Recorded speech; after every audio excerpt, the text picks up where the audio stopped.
Yo. It's Grapsody with Will, Phil, and Reg, trying to keep it real instead of what you usually get from these talking heads. It's Grapsody, we're here to fill the void. 3 black fans, different perspective, got to fill your voice. Coming with the podcast, talking majors, indies in between. Yeah, it's all that, and we're down with Fightful, better fall back. Coming for respect, we connect like a ball bat. No need to double check, these are all facts. You're listening to what's talk raps. You're listening to what's talk raps. Will, Phil, and Reg. Yeah, we're Grapsody, here to talk raps. Yeah, we're Grapsody, here to talk raps. Yeah, we're Grapsody, here to talk graps. Yeah. I feel like Reg's setup is getting better like every single week. Now he's got the pop screen. Now we're just yeah. That last podcast I did then, I was like, man, my peas are popping out here, man. I gotta get it right. Yeah, Reg's just, like I said, it's improving with every show. Yeah. Hey, welcome to Grapsody. I'm Will Washington, and I'm not alone here because Mr. Philip Lindsey is here. It's me, oh Lord, standing in the need of prayer. I'm here. And also Righteous Reg is here. In the building, it's Double R, your favorite rapper, your favorite writer, your favorite podcaster. It's us. It's Grapsody, man. What's good with y'all? It's crazy out here. Yeah, and I got to hang with Phil this past weekend in ATL, so that was fun. I watched that stream and I could see y'all front row just like living it up during Terminus. Yep. I'm like, damn. I like how y'all left a chair for me too. Like, right there was an empty one. Yeah. In so spirit. I didn't bother to ask about that because we were looking for seats, right? Because we got the front row seats, but it was pretty much just choose your seat. They weren't assigned, and so there was a Bullet Club book sitting in that chair when we got there. So I was like, oh, somebody must be sitting here, and so sat down in the seats next to it. And then it wasn't until like halfway through the show I finally turned to the guy on the other side of it, and I was like, is this your book? And he's like, nah, I thought it was yours. And so I'm like, wait. So like, we don't even know who this is. And he's like, nope. They were trying to induct y'all into the Bullet Club, but both of y'all fumbled the bag. Hey. Big fumble, man. Y'all could have both been Bullet Club right now. I said, all you have to do is read this book right here. Yeah, but I thought somebody put it there to like reserve the seat, so I didn't bother to do anything with it. I was like, somebody's here or whatever. But like I said, it wasn't until halfway through the show that I'm finally like, is somebody sitting here? Because I feel like they would have taken the seat by now. This show is long in motion. But yeah, we went to Terminus this past weekend. It was a whole lot of fun. And that was a nice Airbnb, by the way. That Airbnbs have been hit or miss for me over the years, but. I have actually never been in an Airbnb. Wow. For our non-black listeners, I don't know if you guys know this, but if you're just a black single male, if you get on Airbnb and you try and get an Airbnb and you don't have a family, people are real sus. They're like, nah, I don't know about this guy. Yeah. They don't do that. I've been to Airbnbs with a group of people and been like, they don't even want me here still. Mm-hmm. And it's I don't mess with Airbnbs for that reason, just because it's so sensitive and like you can just never know. And you get turned down a lot.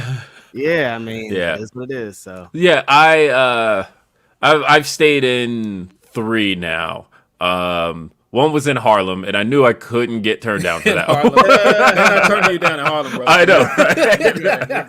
You're good there. I stayed at Airbnb in Harlem, but it was cool. That was on my first New York trip. I did an Airbnb in Harlem, and it worked out really well.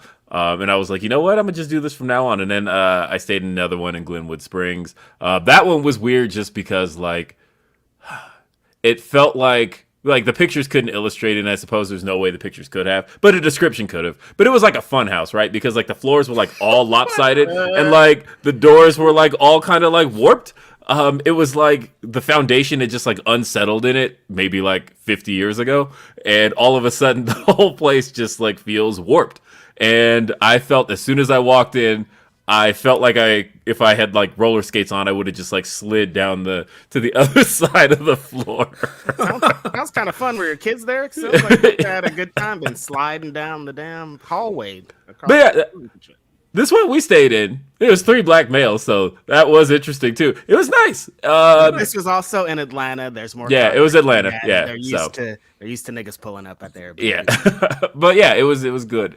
And yeah, we have fun. It was funny though. The funny story of the weekend, for those who haven't followed me on Twitter, was that the night before, and it was really just like a thing, right? I was just listening to some music, right? And for whatever reason, through the playlist I was listening to, Sunshine by Jay-Z came on. And I was like, man, people hate on this song too much. I'm going to tweet about it. And so I tweet about it. What? And and the tweet hadn't even done much that night. Bruh. And it didn't do much the next morning. And then, of course, I boarded the plane to Atlanta right after Grapsody last week. And I don't know who, because there's been way too many notifications to figure out who. But somebody noteworthy got a hold of that tweet in the time I was in the air. Because, of course, I get off the plane and take my phone off airplane mode, and all of a sudden my notifications just go bam, bam, bam, bam, bam, bam, bam. And I'm like, what the hell is going on? And so I open, and it's a bunch of people, a lot of check marks, tweeting about the Sunshine tweet. And Bro, everybody stop the presses. Jigga Man,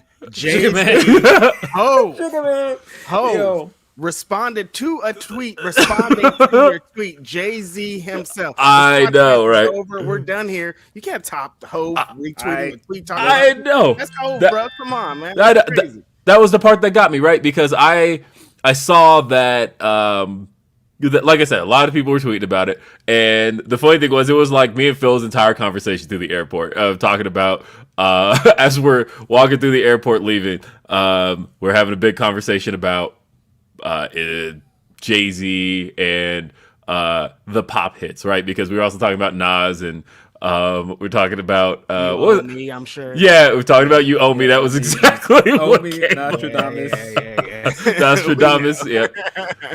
Yeah, so we had a big conversation about the pop hits and stuff and all of that. But like I said, it was like back and forth, right? Some people were like, so basically my statement, and I feel like a lot of people were taking the statement like way too far. Mm-hmm. All I said in my statement was, Sunshine was fine. It has an unnecessarily bad reputation. Right. I said it got an unnecessarily bad rap. And the argument begins and ends with, when you compare it to everything else Jay-Z has done, it's like, what is this? But all I said was it was fine, right? But I've got people weighing in going, nah, man, this is the worst song he ever did. But then I had people going, nah, this is one of his top 5. And I'm like, whoa. Like, this is extreme. Y'all going a little crazy. Yeah. Top 5 is crazy. That's like I won't skip it if it comes up in the playlist type. It's not like I'm putting it on my whole playlist. Like, that's not the one for me, but, you know. I think... to each their own. Like, I think the first verse on that song is really good. Like, I do think it's really good. And that's as far as I'd go, as far as like compliments to the song. And I think the beat is good. But other than that, beat is the issue. If that was on some soul sample, people would be like, this shit is hard. That's all it is. It's really just that wacky ass beat. I'm not a big fan of Sunshine, but I will just say that I feel like Will is selling this thing short, because I watched this thing happen in real time. Yeah, you say next to me. I was also watching other things that were going on this weekend, and my biggest takeaway from this trip is that this man is like the most fascinating person I know. He's like the Dos Equis man of wrestling. Every day there's something happening. Every day something happens. Yeah, so I'm like, wait, that's Will Washington. Wait, what? Hold on a minute. So the big thing was like right before we all went to bed, right? We're on Friday night, because it was like 1:00 in the morning, right? And then all of a sudden I'm like, did Questlove just respond to me? And I was like, Phil, what the hell's going on? Why did Questlove just respond? And he tagged Jay-Z. And then didn't I say that night? I was like, would it be funny if Jay-Z like responded to that? But like, I didn't think he would. And then I go to bed, wake up the next morning. Out of bed. Hove out of bed, bro. And Hove tweets so little. Oh my God. That if you go to his page, you don't have to scroll to find tweets from 2017. That's how little Jay-Z tweets. And yet, for whatever reason... Bro, we are on. Just say what other podcast got Hove talking about him? That's where I'm taking this. Hove was talking about Grapsody on Twitter. Out here, man. Hey, no, he's probably listening right now. Shout out to Hove, Jay-Z, Jigga go. Like, that's the man. So, but yeah, I'm telling you, this tweet thing happened. I saw some other things in the midst of this trip. And I was just like, this dude is the most fascinating person I know. We get in, and we're sitting in our seats. Mike Bennett comes out and does his entrance. Everybody else is high-fiving. He stops and gives Will like the biggest hug in the world. I was like, yo, who is this guy? Look, first off, okay, I've known Mike Bennett for years. Like, you saw me talking to Mike like before the show. I swear Will's been to like Mike and Maria's Thanksgiving one time or something.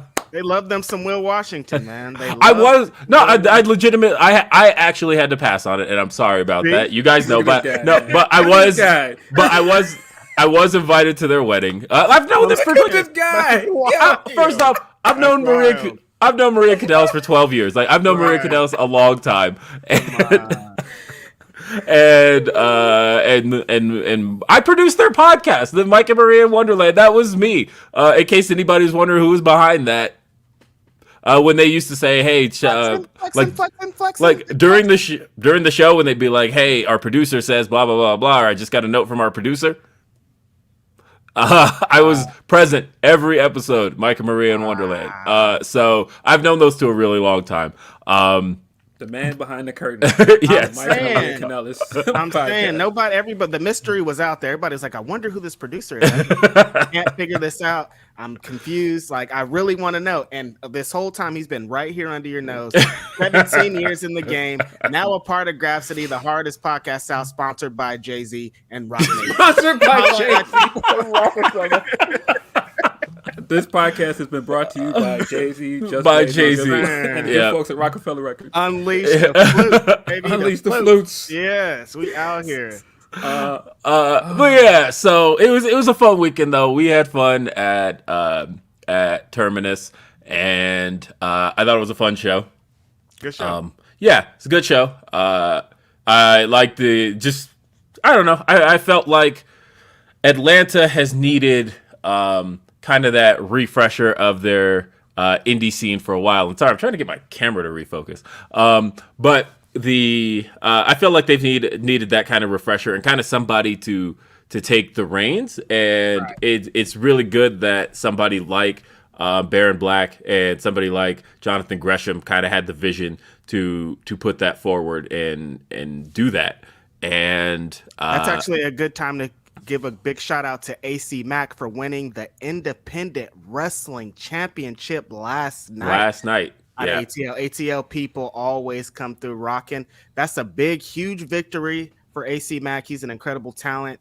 He's had a crazy run this last 2 or 3 years, and to finally get a payoff like this, winning the Independent Wrestling Championship, is incredible. I'm sure the match was great. It was against Alex Shelley, so that's a guaranteed banger. He did a great promo at the end where he's the first openly gay world champion in pro wrestling. There's a lot of ground being covered, a lot of things happening. Shout out to AC Mack. Yeah, big shout out to AC incredible Mack. ATL, man. So yeah, it was it's been a good indie wrestling week, and then they announced Terminus 2. I will say that we pretty much saw everybody. We got to see Faye and Suge for a little bit, and everybody who was around, got to say hi to him. We took the picture with Jordan Grace. But I will say, I don't know how that man stayed hidden that whole time, but Mike Santana of Santana and Ortiz showed up at the very end to challenge Jonathan Gresham for Terminus 2. Where the hell was he the whole night?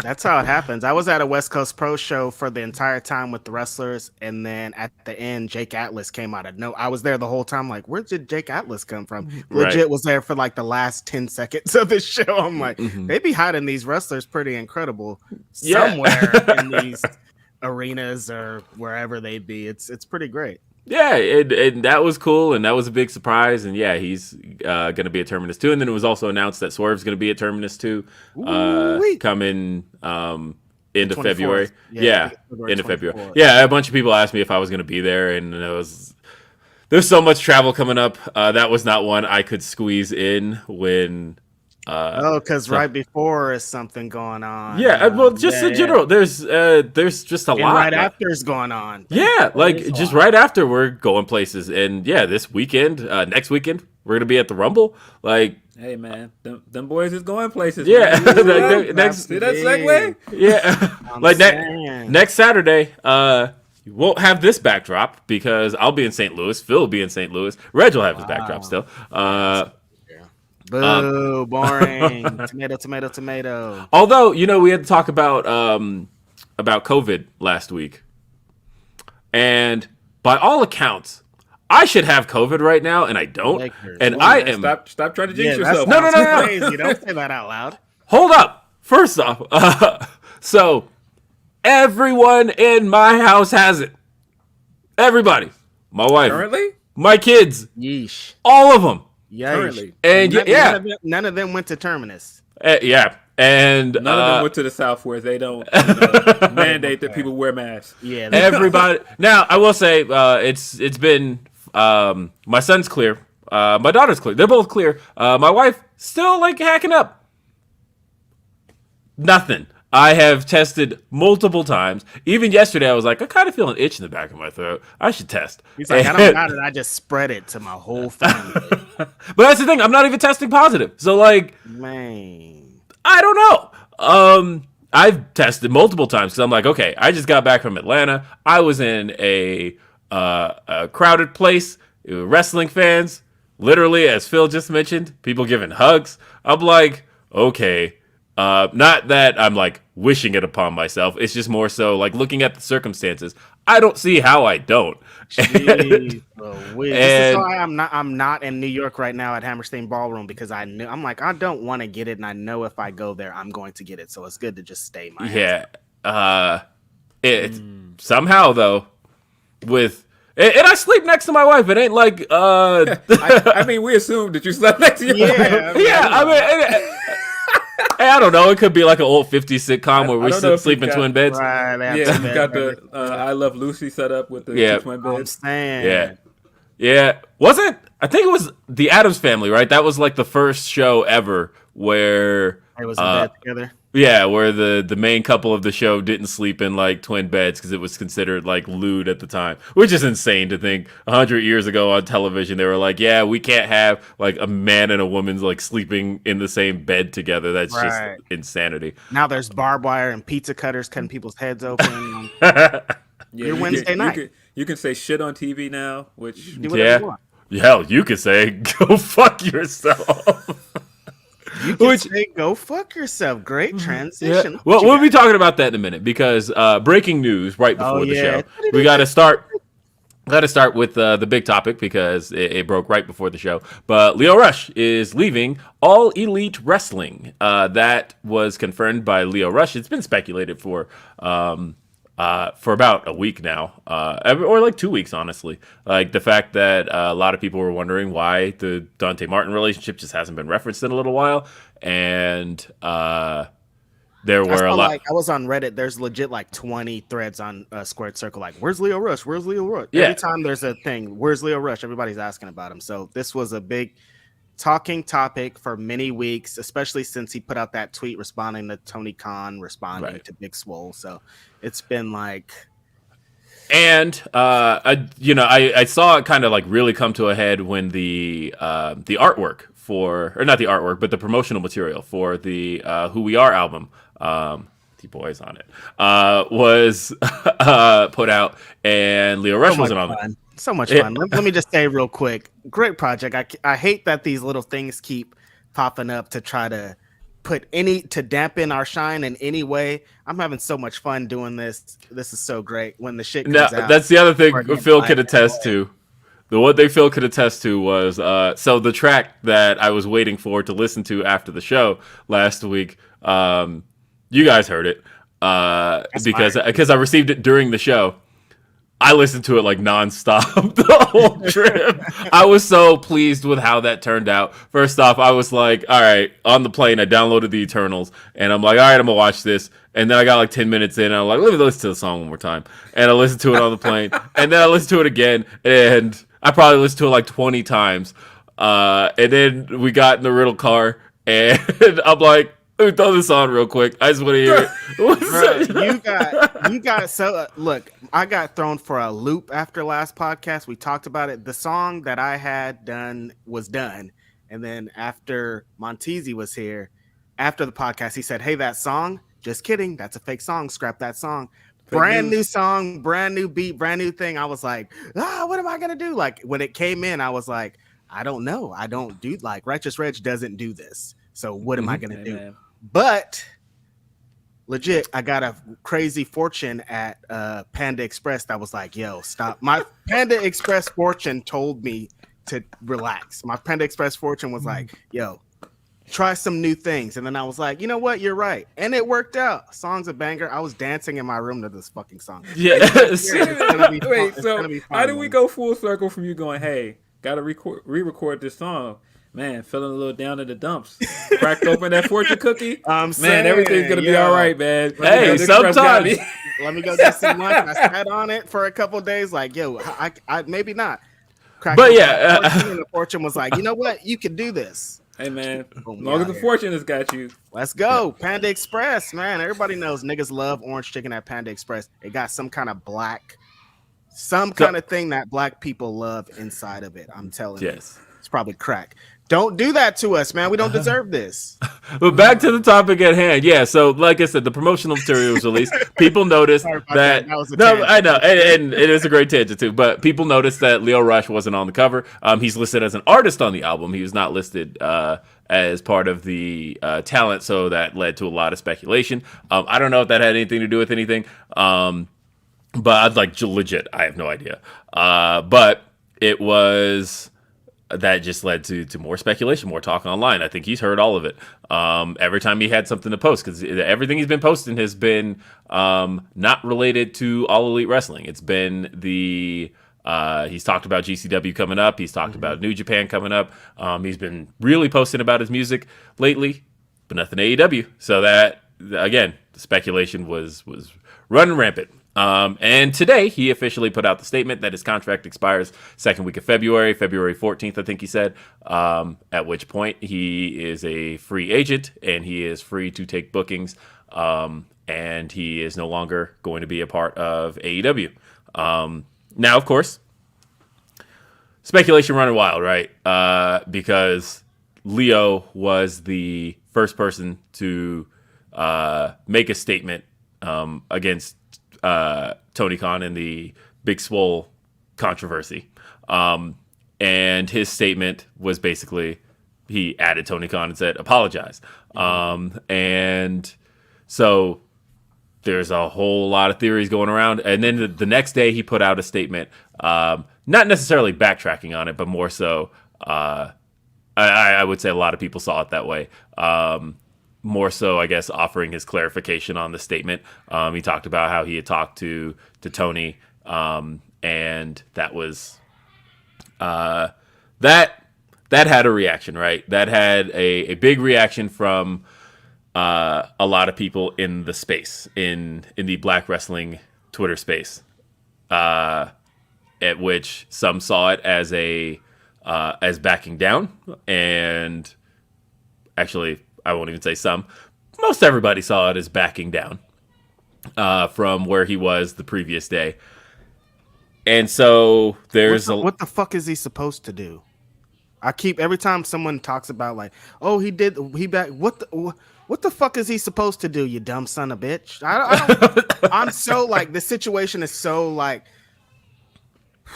I try to like calm down. ACH and Lio Rush situations, anytime these situations go down, I get a lot of anxiety about it because people don't really understand everything that's going on. We talk about fucking mental health and we talk about these things, but as soon as they are ready to get their jokes off, fuck mental health, that shit's out the window. I don't care. I need my jokes. I need my dunks. I need this. What the fuck? Choose a side, bro. You can't advocate for one thing and then the next second do the thing that goes against exactly what you're fucking advocating for.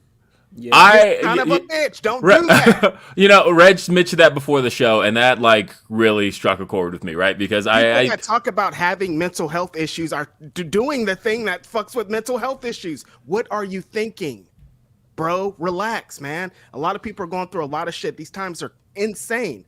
like, not only is it just like he's trying to focus and wrestle with the fucking wrestling company. There's COVID, there's kids, there's life, there's wives, there's music, there's all kinds of things going on. We don't know anything that's happening. Before this tweet, they weren't super putting Lio Rush in all the positions that he should have been put in. After that tag match that they had, they should have been having him on Dynamite every week. That tag match was incredible. One of the best tag matches of the entire year. And they weren't really putting him in positions that he needs to be in. This guy's a rapper. This guy's an actor. This guy's are all these things. They didn't showcase none of it. They didn't tell us that Lio Rush was the guy that he fucking is. And so this isn't a big surprise because we've been wondering the whole time that he's been signed to AEW. Why the fuck aren't they doing this more with Lio Rush? So, but bigger fucking than that is mental fucking health. So when people are going through things, you can't fucking come at them all crazy to add on to their bullshit to get your fucking dunks off. Just leave it alone. If you got something to say it in your fucking head and get out of my face. Yeah. I think people have to wait, right? Just wait for 10 minutes. Damn, dude, you don't have to be the first one to get your shit off. I think we have to wait to see what his side of the story is because, of course, he can't say everything just yet. He's still there. We don't know everything. We don't know the depth of the conversation he had with Tony.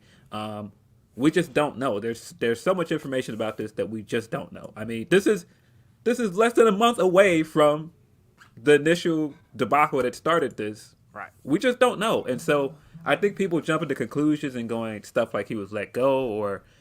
It sounds like his contract just expired. Now the question is, of course, he wasn't signed for very long, so that's right.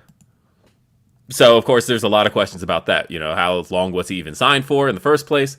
And I think every contract, it seems, you know, on the outside that every contract in AEW is different. There isn't a base of what they're doing with these guys. They might give a guy a contract for 2 weeks. They might give a guy a contract for 3 months. They might give a guy a contract for 3 years. It's all different. Every situation is different. Lio Rush could have had a 6-month contract, and Tony Khan's like, I'm going to see what happened because there's things that happened in the past. I'm playing cautious. I'm playing it by ear. And he did how he needed to do. Both of these situations together, we don't know exactly what happened. Right. So and I mean, where we have to land. It's worth stating because I've seen people before we got on here going, oh, well, that sounds fishy. They do short contracts. They've been pretty open about them doing short contracts for a while. Right. And it's not like short contracts are not a thing at other places. It's pretty standard. The thing is, we don't see it a lot at the biggest place, which is WWE. Exactly. And so I think that people assume because WWE doesn't do short contracts like this, that nobody does. That's just not true.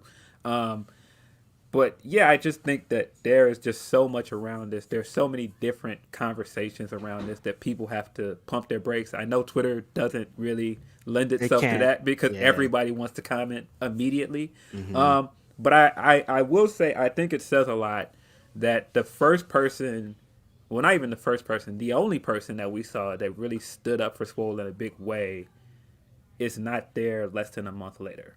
And also, shout out to Darius Lockhart because we haven't seen anything. Yeah, since Darius also stood up for went for it. He went for it. So. Yeah, by that I mean the first person that works there that stood up for it. Definitely. And so I think that says something. Now, of course, I'm not going to speculate into, what happened, but I do think that, that is the elephant in the room when you look at this. And I do think that our initial response to that tweet, being Tony Khan's tweet, is that this is going to have long-lasting ramifications on, the perception of him with black wrestlers and among his employees.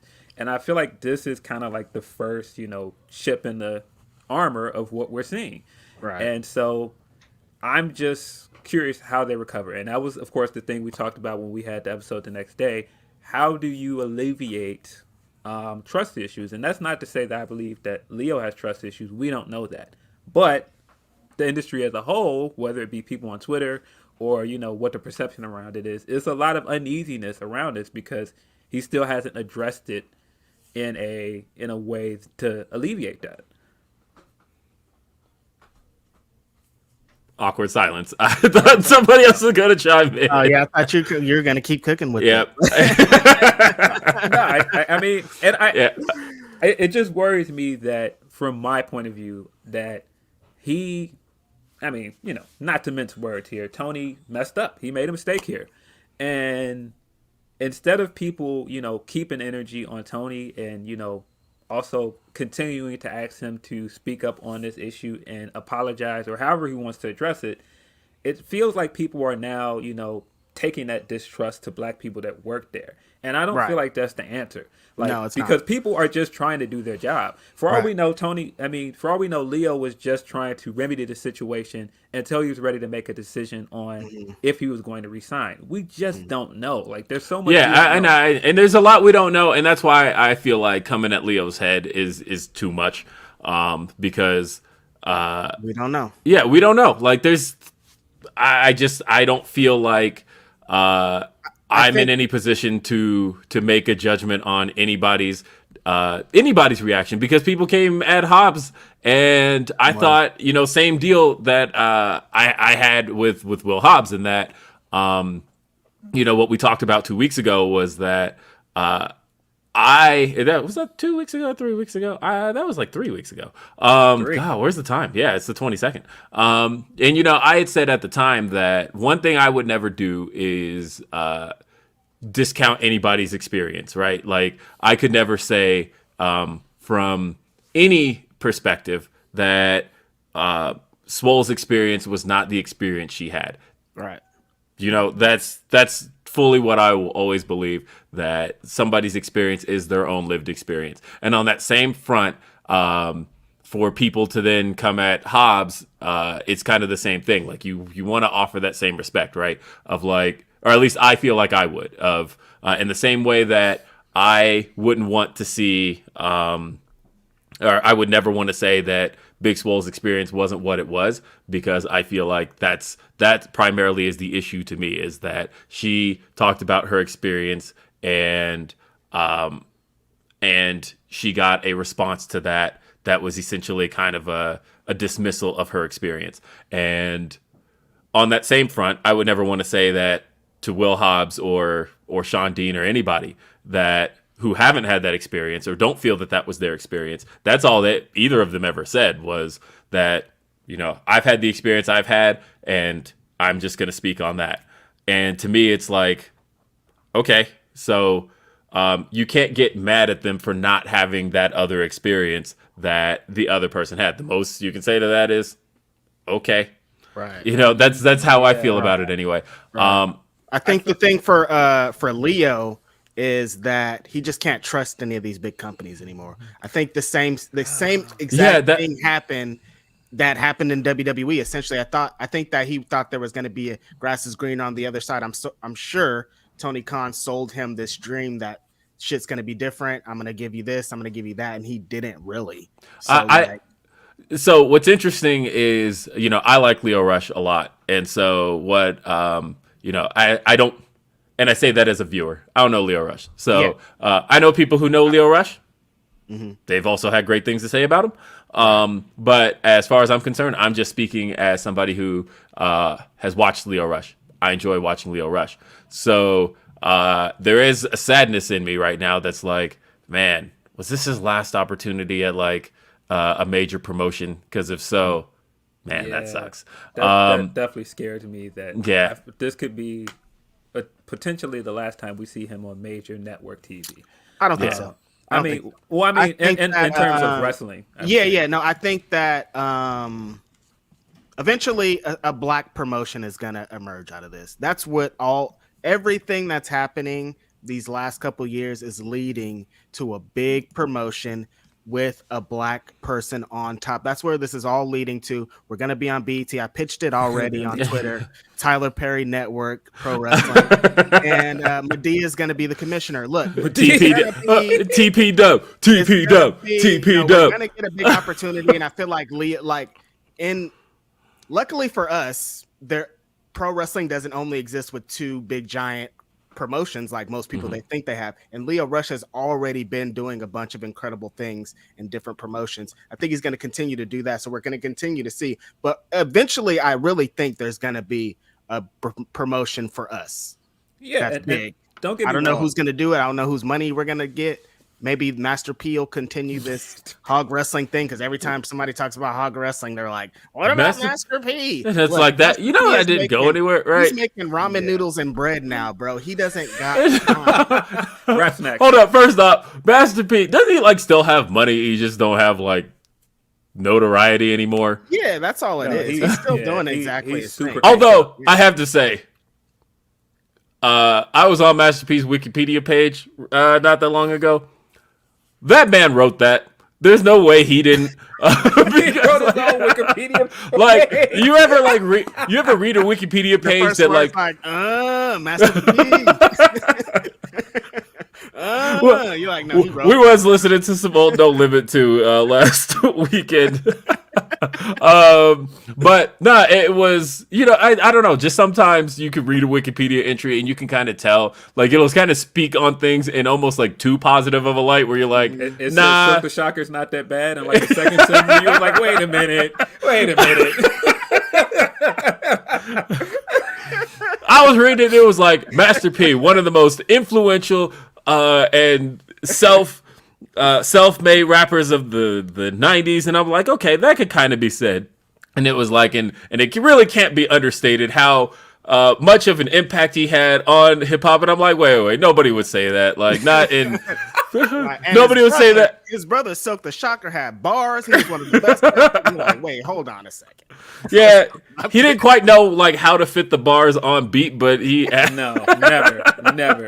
No, Silk the Shocker had his own beat. He's like, don't put no beat. Just I'm gonna rap my verse and you just add it. The engineer never knew where to put it. Like, damn, where does this go? Never ended that bar on the right timing. Always, all the way at the end of another bar. Like, come on, bro.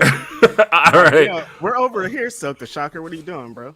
So what I want to do now is take some time, because with this show being Grapsody and with it being a live show, it's an interactive live show. And we do take your super chats, and we also take your humper chats. Humperchats.com is the method we prefer, simply because more of the money goes toward what we do here and helps support Grapsody. But, of course, if you want your message and your name to come up on screen and all of that, obviously super chat's the way to do that. I'm going to start with the humper chats because they're all over here. We've got Jennifer, who said, sorry I missed the last couple of weeks. Traveled to my parents, had me missing the shows. Just wanted to send some love, giving flowers to all the gents. Keep being amazing. Thank you. Appreciate you, Jennifer. Thank you, Jennifer. Appreciate that. Van Twinblade sent us things to do in St. Louis next weekend. Said the St. Louis Art Museum, the St. Louis Science Center, get gooey butter cake. Said if it wasn't cold as hell, the zoo. Try IMOS, I don't know, pizza. Go up to the Arch. That was actually a plan. Go to the National Blues Museum. Hope you guys got some time for these before the Rumble. Wait, is it like music blues or hockey blues? I'm assuming he means blues. I would hope. Yeah. Not like the hockey team. Let's see. Joseph says, first time seeing Myron Reed wrestle live last night at MLW tapings in Dallas, and he might be my favorite wrestler now. I highly recommend going to their tapings because it's a lot of fun. Myron Reed is an incredible talent. I hope he did the It's Like That cutter from the inside to the outside of the ring. Incredible young talent. He has like 10 years until he hits his prime, and he's already super fire. He's so good. He raps. He's incredible in the ring. He's young. He's dope. Please check out Myron Reed. Follow him. He's going to have a big time coming up eventually here. Shout out to MLW too, because they're suing WWE, and fuck WWE. Anybody that can sue WWE, sue them motherfuckers and get your coins, bro. I don't know if that to end on that note, yeah, but I don't know how much this is gonna work out, but I'm not a lawyer, so they are gonna get taken to the fucking woodshed. You know who they competed against? Like, man has went to war. Jerry McDevitt is like laughing in the face of an MLW loss. That dude is, mainly their lawyer. McDevitt, that guy is a shark. There is a reason, because like his whole strategy is at least to like litigate you into oblivion, right? To like really, get delays going as much as they can do to get you to rack up the fees. And MLW can't afford that. Yeah, and basically to get you to back off. Like that is, he is an expert at what he does. Anyway, Ryan said, happy I could catch the show live this week. Love seeing the stars of Terminus, Will and Phil. Stars of Terminus. And the righteous cowboy Reg. Yeah, I know, right. Matt Reichel says, happy Saturday, guys. Got front row for Supercard and Dallas. Gresh versus Bandito. Wanted to get your guys' thoughts on Bully Ray's thoughts on Mox owing us an apology. Look, man, Bully Ray is like the king of bad takes, and like it's Bully Ray, Ric Flair, Booker T. They're all just like, let me get one off that everybody can talk about my bad take today. You guys have to understand, Bully Ray does this so that you guys can come to our podcast and ask us what you think and to tweet about it and all these other things. Like, that's what he wants. And I'm not saying it specifically to us. He wants a reaction. And I'm like, no, we're not doing that. It's a bad take. Get out of here. I'll say this. I'll say this about Bully Ray. I think he genuinely believes the dumb shit he says. Because like, really? It's a good thing that a lot of stuff from the internet is scrubbed. Because I may be bringing up some shit that people forgot about, but that's how the steel trap works. But does anybody remember, and I tried to look it up, can't find it anywhere, but does anybody remember the reaction, the statement that Bubba Ray Dudley put out about Mike Awesome after he died? No. Ooh, it was bad. In that... well, people were pissed off at Mike Awesome for fucking over ECW to go to WCW. Like, right. But he put out a statement about Mike Awesome's suicide. About how like called him a piece of shit for the suicide. And it was bad for him. Yeah, and that's what I'm saying. Like, Bubba Ray has been kind of this guy for a long time. Right. I remember that statement vividly. Where basically he was like, if you were gonna do it, you should have just done it in your hotel room or in the woods or something. But he was like, and I don't know, it was no good. Super chats. That's how you stay relevant, because everybody talks about bad shit. So he's doing exactly what he does. The only way to defeat the Bully Ray is to stop talking about the Bully Ray. Carlos, we'll get to this in a second, but Carlos says, very curious to hear thoughts on Cody's promo. It's a topic. I thought the delivery was great and he had some amazing one-liners, but overall it was a bit of a jumbled mess, and the comparisons of it to the pipeline is a bit too much. Or pipe. Oh, you put pipeline, but pipe bomb, I'm sure you meant, is a bit too much for me. I can agree with that. No too comparison. Much. That's I'll save all my thoughts for our segment.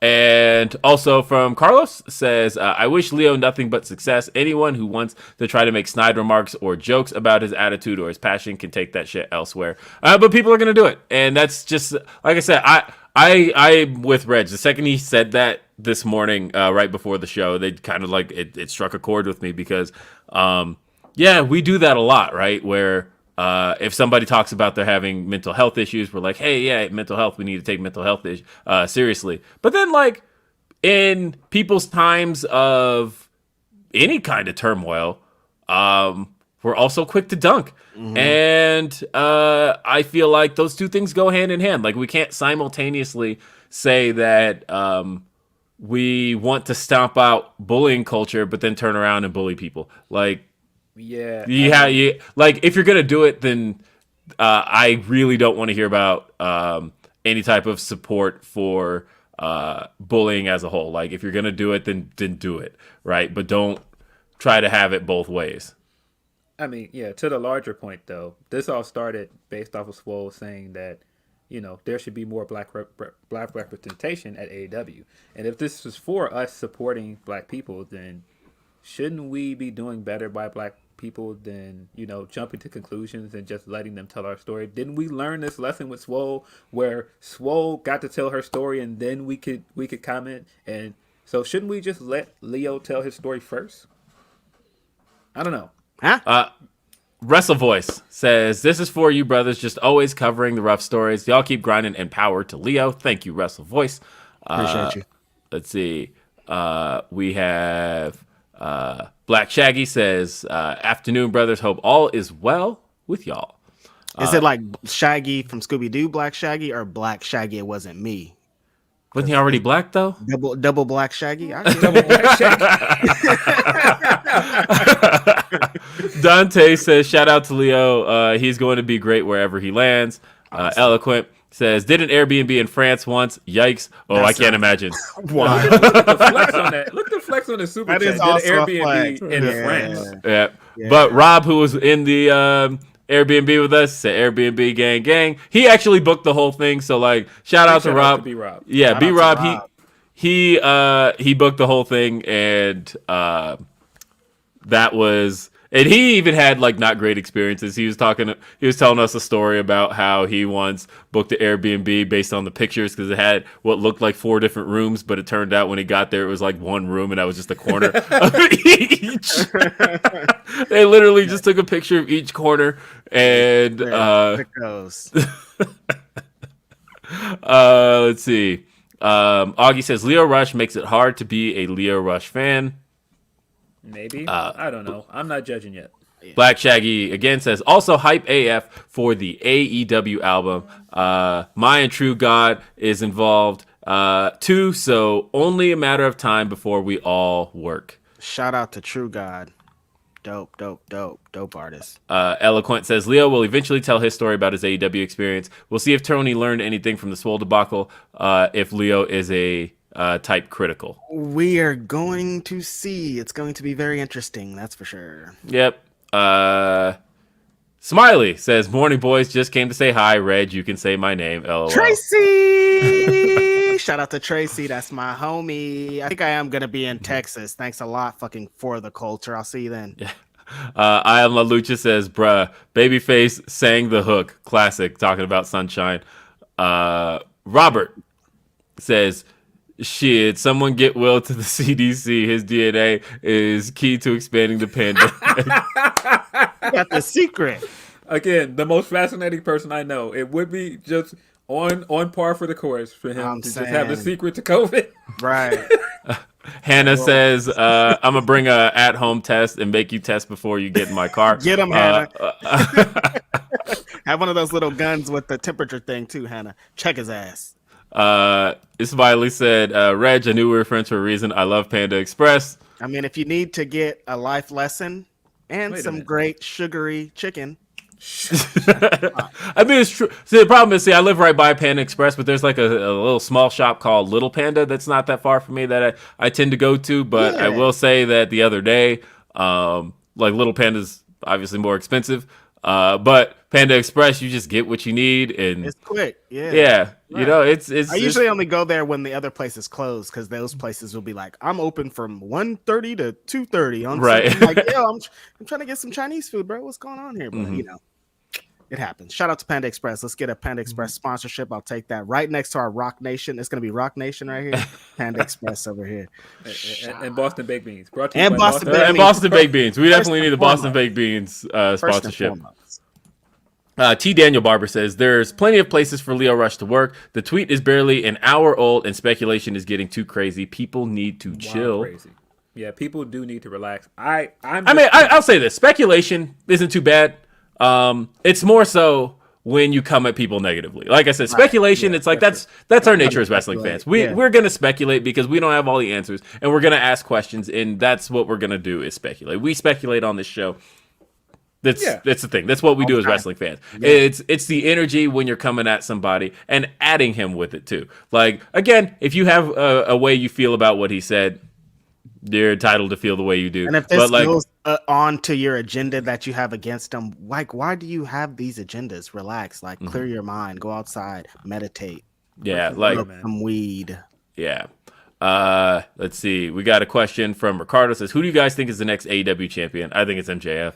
Smash. That personally, I think they've been smart about like the first feud, the first kind of rivalry MJF had in AEW was Hangman, and they were kind of smart to keep them apart. Since then, like they really just had the matches for the Dynamite Diamond Ring, but for the most part, for as much as those two were at each other when AEW first launched. They haven't had like a major match against each other, and I feel like they were kind of holding that off. So yeah, I think it's MJF though. And let's see, Hannah, who of course is like an hour and a half outside of St. Louis, says, "Don't do any of that shit. The arch is okay, but the elevator to go up is like a 4x4 with 4 people in it, and that's how you're gonna get COVID." But he can't. Remember, Will Washington can't get COVID. I'm not saying that, by the way, because those are like famous last words. Don't do that. Don't do that to my man. Please don't. Just remember what Fat Joe said. COVID is in there. Yeah. COVID is definitely in there. And just so you guys know, just so you guys saw that super chat, anytime we don't listen to you guys, it's because Hannah told us not to. Easy as that. But yeah, shout out Hannah, who luckily is gonna save me on an Uber this weekend. I appreciate that. Like seriously, I like the fact that you offered. I am so grateful for that, because anything for these wrestling trips that saves money definitely makes my makes my brain happy at the end of the month when I look at credit card statements and I'm like, oh, why'd I do that? Yeah, thank you. And I can't wait. So here we go. What else we got? All right, we got more stories though, don't we? What's up? So let's talk about this Cody promo. Cody cut a promo.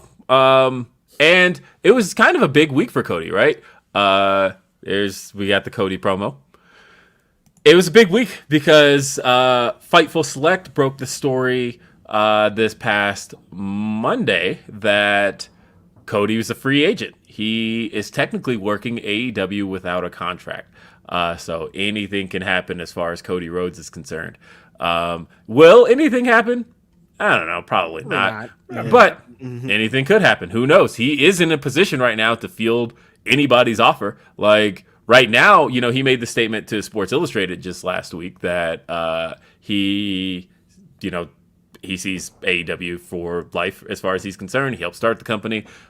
He just couldn't see AEW without its foundational pieces. He doesn't see a situation where he's not with AEW. He's got Roads to the Top on TNT. He's got Go Big Show on TBS. He doesn't really see a situation where he'd walk away, right?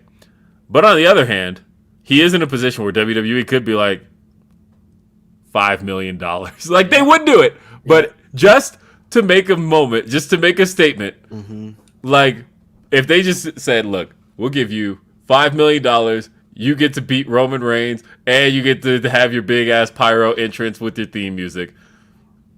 Cody pulling up. There's no way Cody's going to turn that down. There's no way. Yeah. Cody pulling up. Is anybody offering that? Probably not. I don't think But I'm saying he's in a position to accept that offer. And I kind of think it's like, it's actually the situation like, say, like a Drew McIntyre or Bobby Lashley, how they left WWE and they carved a big space for themselves and became undeniable, and WWE brought them back. I feel like legit Cody Rhodes is a for life WWE wrestler. He was raised there. His first match in pro wrestling was in WWE, and he still continued to be WWE Cody, just on an AEW level. I feel like he hasn't stopped being what he's wanted to be, and eventually I think he will be back into a WWE ring. I don't know if it's like now, could be in 2 years, could be nobody knows. But Cody Rhodes is a WWE wrestler, no matter how hard he tries not to be. So go ahead. So what you're saying is he was projecting on Punk, because remember when Punk initially didn't come there, he was like, oh, he's going to go back to WWE. Yep. Is that because Cody knew all along that's what he's going to do? No, talking about the Cody promo, that was the thing that he talked about in the promo. He mentioned the pipe bomb and all the things that CM Punk wanted to do for wrestling, and then he turned it around and was like, and I did those things. I was the one who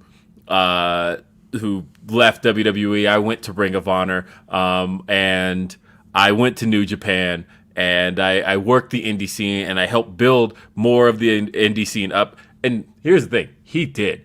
I know a lot of people like to backtrack on that, or maybe not remember the times in 2016, 2017.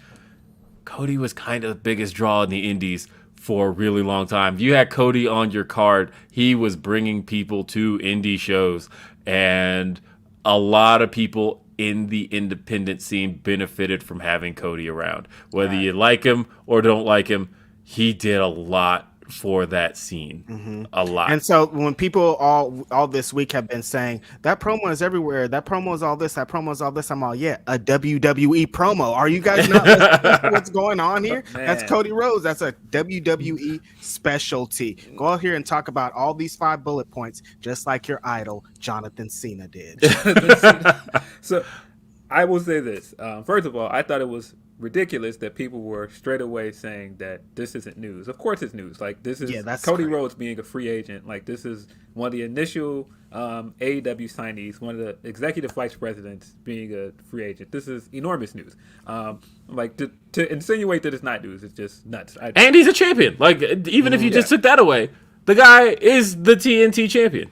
Yeah, so, and then I also saw people going, well, this is clearly not news because he wouldn't go anywhere. I mean, all right, but didn't we say that about Adam Cole when that news broke? Didn't we say that about several Nobody's other things? saying anywhere. No, I mean, I feel like the last year should be a big indicator, especially for Fightful Select Stories, FightfulSelect.com, that when this shit comes out, it's worth considering. Like, yeah, sometimes a story breaks, and you may think it's going to be something, and it turns out to be nothing. Like Kevin Owens, right? Like Kevin Owens, there was all speculation where he's going to go, and then he re-signed, and he's still Kevin Owens. But on the other hand, I think it is really funny, and I think it's funny that Sean retweets this stuff, but it is really funny to look back when the initial story of CM Punk is looking to get back into pro wrestling and AEW may be his landing spot, when Sean tweeted that, and looking at all the reactions that were like,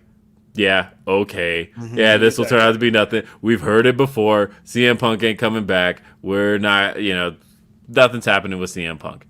Heard it all before. Yeah. But your lies ain't working now. That's a banger right there. Yeah. And so, yeah, when people said all of that, and then it turned out he did jump. Or when it was like, hey, Adam Cole's contract expired, and they were like, oh, but the WWE will rectify that. He'll re-sign. He'll be right back, and he'll be continuing on with NXT because he's the face of NXT. How could he be leaving? Yeah. Out. But although, I have to say, by the way, for all the people, that whole crowd that's like, Adam Cole is worse off right now, they're going to be so mad when Orange Cassidy beats him on Wednesday. And Orange Cassidy's going to beat him on Wednesday. Why do Absolutely. people keep saying that about Adam Cole? I don't get it. I don't get. But I know what it is. He's not the AEW World Champion. That's the only thing that's different is he's not the world. And I still think he's getting the I think he's getting the pay-per-view title shot. I don't think he'll win. Yeah, right. But I think he is. Like, I think Lance Archer. My guess. Bro, he gets to go to work with his girlfriend. You think he wants to be back in some bullshit ass WWE? I mean, he gets to pull up with his woman. I'm gonna be perfectly honest at what it is with Cole that I think people are seeing and saying, and why they're saying it. And tell me I'm wrong here if you are an Adam Cole detractor at the moment. I truly think it is a simple case of they don't like the Young Bucks. That's it. They don't like Orange Cassidy. They think they're indie-rific acts. And so seeing Adam Cole working with them, despite the fact that they are top acts in AEW. And despite that, he's exactly the same as them. Yeah, and seeing Adam Cole working with them, and these aren't WWE acts, or even WWE-type acts, makes you feel a certain way about it. That's where I'm getting it, because when I see people tweet things like, "Oh, Adam Cole's done. Look at him working with Orange Cassidy," as if Orange Cassidy didn't beat Chris Jericho on pay-per-view, as if Orange Cassidy wasn't in the world title match at Double or Nothing last year, like as if Orange Cassidy hasn't always been a top act in AEW. He's one of the most over acts they have. Yeah, like when somebody says, "Could you believe Adam Cole's working with Orange Cassidy?" I mean. Yes. Yeah, he's the top. Like Orange Cassidy is one of their top guys. Like whether or not you like Orange Cassidy is another topic. I'm not talking about that. Just talking about where Orange Cassidy fits in the company. I don't like Randy Orton, but I have to see him as a fucking heavyweight. Yeah, could you imagine if I was talking about who we don't like and that determines? But I mean, that does speak to the point though. He came straight in and worked with two of their top baby faces straight away in Jungle Boy and Orange Cassidy. So I don't know. But again, but if you're one of those people who doesn't like them, then you're going to see it as Adam Cole is downgraded. But to me, I'm just like, no, he's working with top guys. Orange Cassidy versus Adam Cole 1 is going to be the main event on Dynamite this week. Right. But like I said, people are going to be big mad because I do think Orange Cassidy's winning. I mean, the honest to God truth of it is, some people think it's a downgrade because he's not there. That's all it is. Yeah, but I truly do think, and then I see people lose because they can't have all these guys having undefeated streaks and all these things. Yeah. Well, that's the thing. He's going to, because like the second they announced that it's unsanctioned, I was like, oh yeah, it's unsanctioned. Yeah, that's why I was like, oh, Orange Cassidy's winning because that way Cole's streak is protected. Hooplas, there's going to be all kind of stuff going on at the end of that match. Yeah, as a matter of fact, because like the big talk is, how can you have a show called Beach Break in Cleveland in January? It's going to be like 18 degrees, and it is. And I looked it up, like sure enough, like it's like a high of like 20. Beach Break in Cleveland, huh? But so cold. I think honestly the show was named because this is the show where we're doing the Orange Cassidy blow off match with Adam Cole, and it maybe I'm wrong here, but Beach Break is also the name of Orange Cassidy's finisher. Yeah, that's the name of his finisher. And like the last time they did Beach Break, that was Orange Cassidy coming out of the cake. Like I think the show is named not for the beach aspect, but because Orange Cassidy is likely a big part of it. And so he has his own show. That's super cool. Yeah, I think houses after like Revenge of the Taker or like something like that. Like I think that's where the name comes from, not necessarily having to do with the beach itself. Oh yeah, it is Cleveland, huh? John Gargano is looming in the background. There's that too. There's a lot that could happen. But either way, as far as the Cody promo was concerned, back on topic there. Cody, because I saw a lot of people who were mad about the WWE shots because he took the shots at Walter's name, which is our next topic. We're going to talk about that. I actually really dug that, and not because of the dig at Walter, but where he brought it around to Brody King. I thought that was a masterful piece of the promo. Do I think this was the pipe bomb? Hell no. Do I even think this is like the top promo? Do I even think this is like Cody's best promo? Not really. Like the undeniable one is still his best one. But I did think that was a masterful way to talk about some of the new guys coming in, and the way he said, we don't change your name, but you have to have balls to come into our company and call yourself Brody. He's like, that takes balls. And I was like, damn, that was a really good line, because I've been thinking that about the fact that, signing somebody named Brody, could you really call him Brody when like Brody? You have, when Brody Lee was such a big part of, and is now such a big part of AEW's existence, and you have Brody Jr. out there as -1, and like Brody is already a name that's kind of taken, and so somebody else coming in as Brody in AEW is a big deal, and I thought that was a really masterful line, and I feel like that's the piece of that one that I really think people should have been hanging on, and not so much just taking the shot at Gunther. But and then Cody is over, man. Just him saying your name does a lot of things. Like then it sets up like Brody King can come back and be like, "Hey, well, why are you talking about me?" Then you're in a program with Cody. Cody saying your names, putting you over, doing all these things is a lot, because Cody's one of the top guys in the company. And when he does a promo, a lot of people watch it. I'm sure a lot of people have watched this promo on YouTube at this point. So just him saying this out loud, this is one of those Tony Khan saying, "Cody, go out there and do it. Talk about why you were gone. Talk about what went on when you were gone, and wrap it up saying that you're going to wrestle Sammy Guevara." There you go.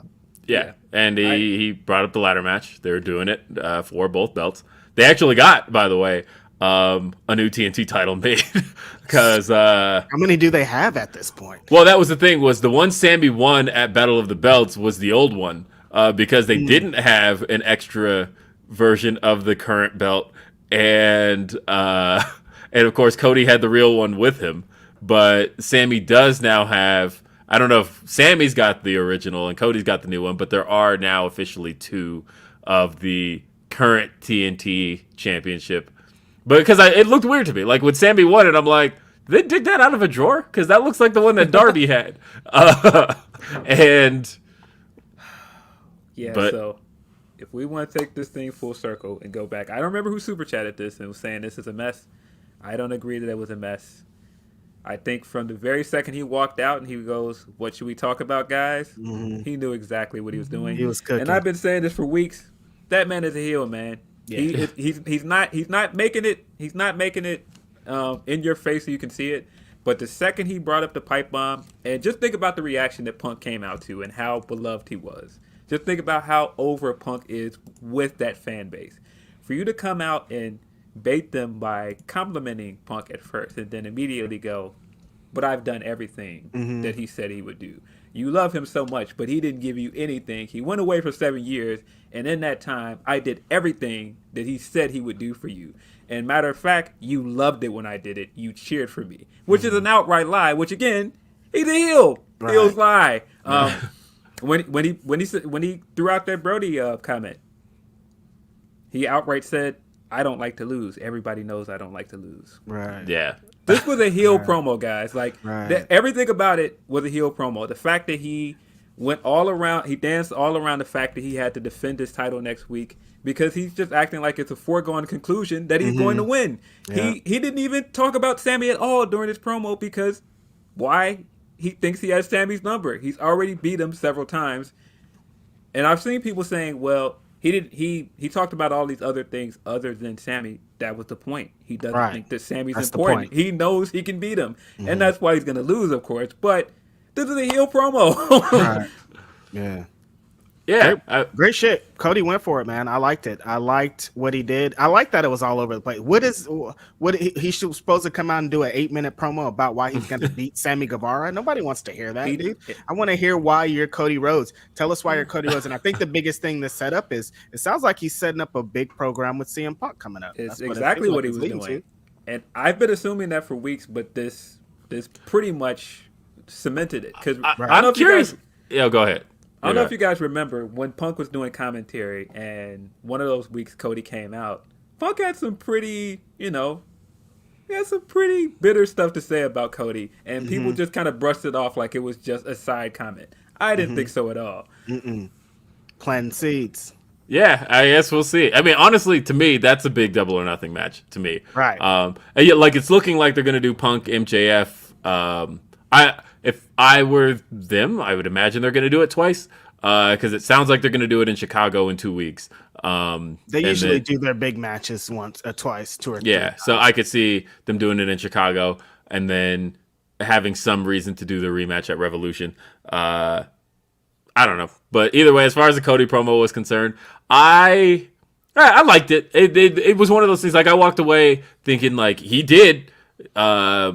Like heel promo or babyface promo. He had people chanting Cody halfway through the promo. Right. And I thought that they were booing him. They were booing him hard. And he switched them. In Washington, D.C., they booed him and he did switch it up. I feel like I haven't been as down on Cody as a lot of people. I hated the promo. I hated the whole Anthony Ogogo program. That just awful. It was just shit. But he knows that was bad. But yeah, he knows it was bad too. But and like I honestly, the whole thing felt kind of beneath him. But the thing I tweeted about it was that I felt like Cody. Maybe he lost sight. Maybe AEW lost sight. I don't know. Somebody lost sight of why Cody got over in the first place. Right. Because I was watching some old Ring of Honor stuff. I was watching Cody's promos on Kenny when he was feuding with Kenny going into the show in New Orleans in 2018. Was that? Was that when WrestleMania was? Was that 2018? Yeah, 2018. Yeah. So looking at the promos Cody was cutting at Kenny, right? And like, I forgot part of what Cody's appeal was as an indie performer. Not so much as WWE, but specifically after he left, was he had a very sharp tongue. He would just say whatever. He would say things that made you go, "Ooh, damn, did Cody just say that?" And you know, even when at the start of AEW, he had a lot of that stuff in the promo with Chris Jericho, where Chris Jericho took some shots at Dusty, and Cody was like, "God, that's just carny garbage." Like what? And and when he was the whole line that he had where he was responding to Chris Jericho calling him an entitled millennial, and he was like, "You're the son of a hockey player, you entitled dick," and like of an NHL player. Like, at what point did you ever grow up with any type of struggle? And so, like, that's the stuff people like from Cody, and somewhere along the way that got lost, and Cody just wasn't that guy. And watching that old stuff, when you watch that stuff, especially the indie stuff, you're like, man, he completely lost his way in terms of being that guy. Like, if you ever wonder why people turned on him, I think that's a big piece of it, is that he lost a lot of that. And I felt like this promo had a lot of that Cody back. The Cody that did have, or that did say things that made you go, ooh, Cody just say that? That's something. And so I feel like in an odd way, he could win people back over with that personality brought to light. Like the Cody that seems a little more self-aware, I think, is somebody that could win people over more so than the Cody that seems completely oblivious. That said, I think the reaction gif, the gif of Cody, that to me is the funniest fucking thing to ever come out of of that promo. So I don't know. It is what it is. I thought the promo was great. I did too. I thought it was great. So more super chats. We've got. Let's see what we got here. We've got. WrestleVoice said, had to get off Twitter because it is toxic and to work on the website. People are showing their true colors when we need to support talents like Lio. This whole situation really bothers me, and AEW needs to be careful about the optics. I am curious to see how the response goes. Bob says, are you guys serious? I like Lio, but he spoke reckless to his boss, backtracked, and you want him to be on TV every week? Darius Lockhart spoke reckless and said some stupid shit. That's crazy. Wait, well, hold on. So, are you saying that we should be mad at Lio for standing up for Swole when Tony was wrong?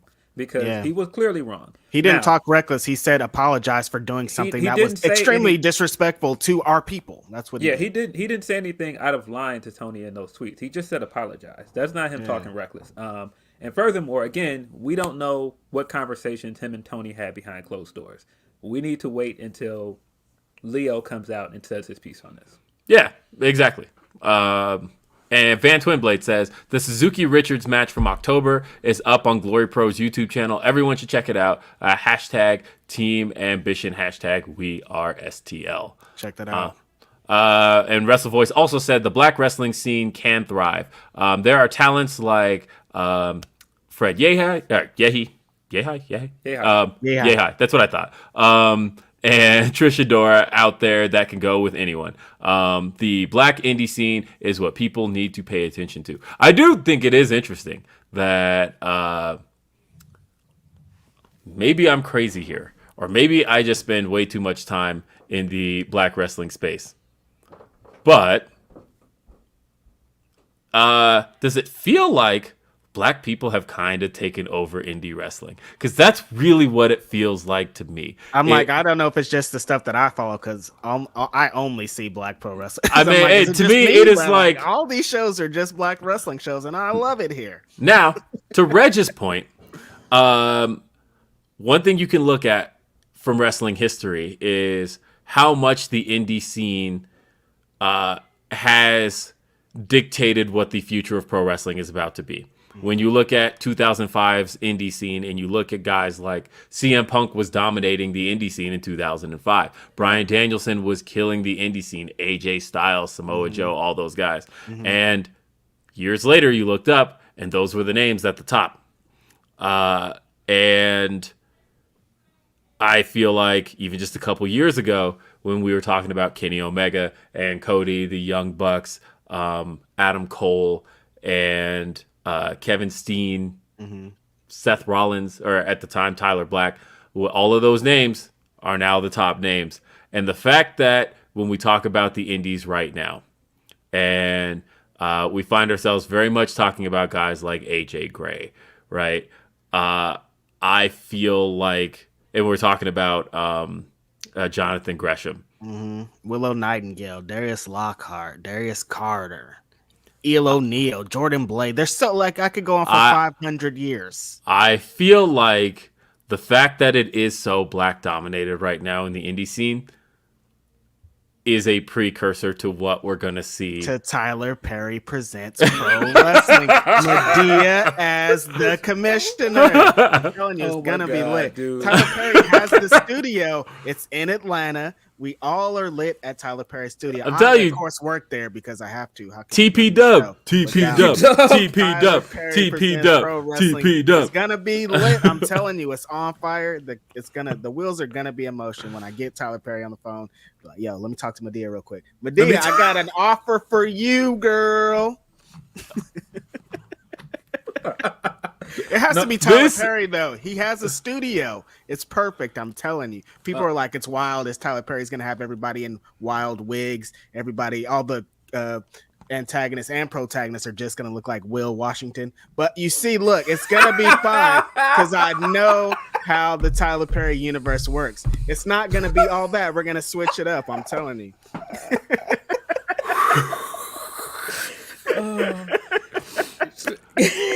Can I tell y'all something? Saturdays at noon Eastern, 9 a.m. Pacific are my favorite time of the week.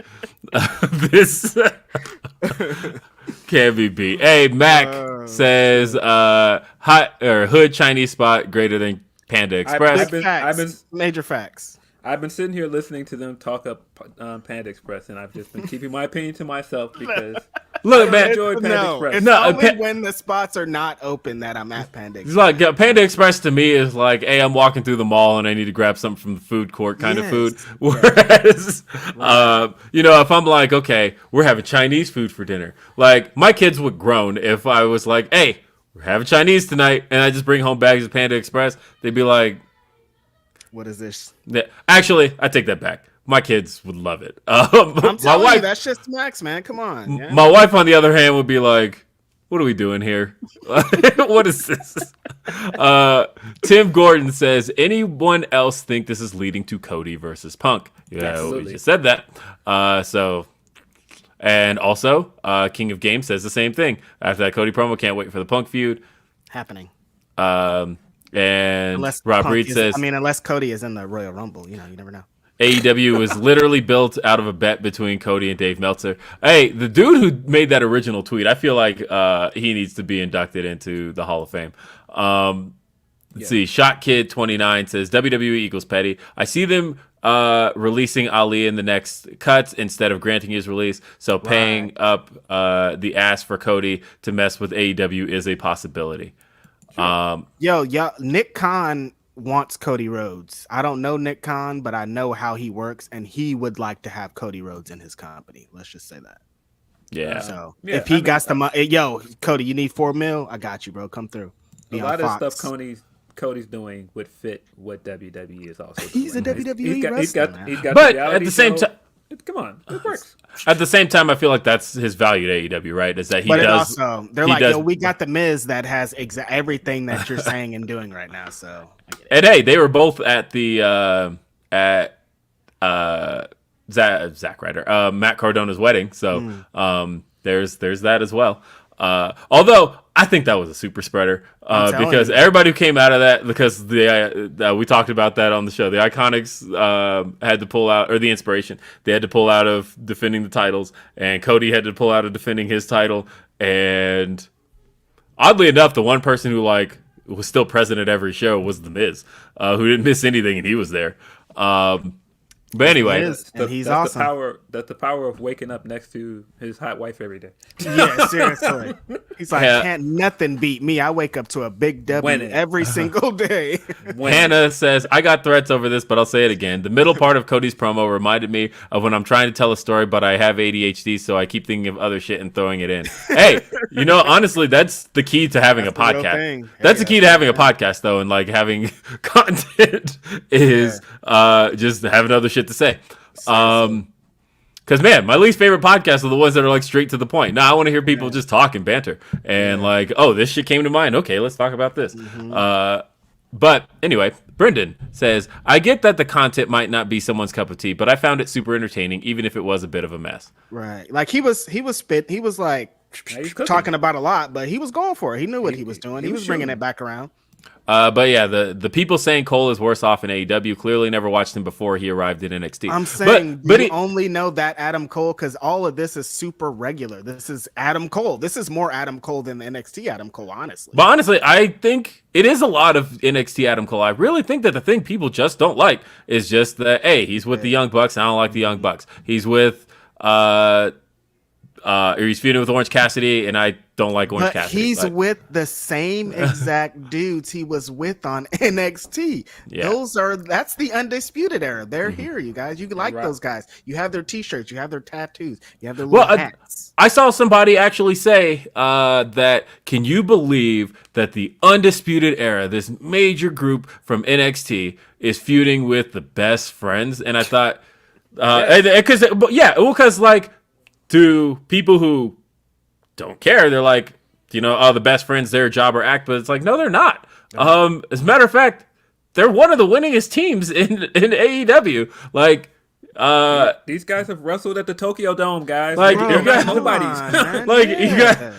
Just say you don't like Best Friends. Just say you don't like that act. But like, no, they haven't been to WrestleMania, but they have wrestled in front of 60,000 people. Yeah. Like they know the struggle. Like this isn't new to them. You know what I mean?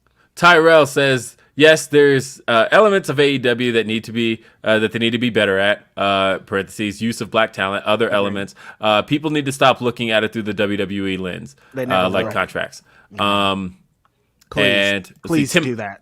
Timothy says the appointed quote unquote leader of the Jewish IWC never said anything about Gunther Stark, but maybe I'm just a bit bitter because I voted for Bix. Timothy, sir. We respect your opinion here. I'm not touching none of that. Yeah. I want nothing to do none of that. Nope. Me. I want no smoke. Not me, not us. Not it. Nope. Yep. I've backed off of that entirely.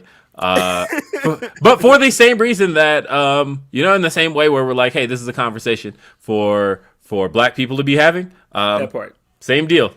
I completely respect all of that. Y'all have that conversation. Mad King 1984 says it feels like Cody is slowly turning into Bullet Club heel Cody. That's the thing. Again, Bullet Club Cody was who people liked. Yeah. So I'm with that. Hannah says he's gonna get booed in Washington D.C. in a few years when he's running for president too. Hey, as I always like to point out though, Washington D.C. I don't know what people think of Washington, D.C. as a city, as far as a wrestling city is concerned, but they were the first city on TV to boo John Cena. That's like that's always one of my favorite points of trivia is that it was Washington, D.C., the first city to that a Cena sucks chant broke out and that people were actively booing him in his match with Chris Jericho at SummerSlam 2005. Shout out to DC. Shout out to Fight Club Pro Wrestling. They got an incredible show coming up next February. We're talking about Black Pro Wrestling. There's so many incredible shows coming up in February. I don't know where to start. I'm so excited for everybody. There used to be, it's funny enough, a little tangent. I was watching Defy Wrestling before I went to bed, and the main event was Swerve against MVP, and I was just thinking, dude, Swerve is incredible. It's crazy the transition he's made from then to now. He's even a bigger star. He's even a bigger thing. But then he was on an incredible run, and back then there was only a select few of black talent available to even be fans of. That's like when the inception of like the BW 500 is kicking around in my brain because I'm like, okay, there's all these wrestlers that are incredible, and there needs to be a way for them to get shine. And so now there's wrestling shows that the entire show is black talent. And to come from wrestling shows where I was the only black person at the whole event, wrestlers included, to now there's wrestling shows that the whole card is black talent is incredible. It's Being a great time. Fans for so long. I've waited a long time for this. And so those people that are like, well, why do they do all black shows? I'm racist. I'm this. Every show that's not a black show is a white show. Just like I said, I've been to wrestling shows where I'm the only black person in the whole building, wrestlers included. That's not a joke. That's real life. Correct. So to see our people finally get their opportunity to shine is incredible, and we want to celebrate it. We're not taking away from what happened. We're not taking away from what's going on over here. All Elite Wrestling is very white. I love that show. There's a lot of white people on it. So it's fine to see another show that's all black. Now, I'm going to just slightly challenge something you said there. Because I will say, because you know those light skins be acting. So, because I will say, I have been I've been to shows where I was the only black person in the audience, but they weren't just all white shows. Mainly because I will say one of the most surreal, eye-opening experiences I ever had was going to a lucha show, right? And it was all Latino, the whole crowd. And that was a hoot, mainly because it was my first experience with the fact that that there's obviously so many different walks of Latinos you can appeal to the point of where, literally, and mind you, I live in Colorado, which, I don't know if people know this, has a really high Hispanic population. I went to this lucha show, and I didn't know who was in the ring. And I think a lot of people didn't know who was in the ring for these two guys. But all it took to create a dueling chant was for one of them to bring out a Puerto Rican flag and the other to bring out a Mexican flag.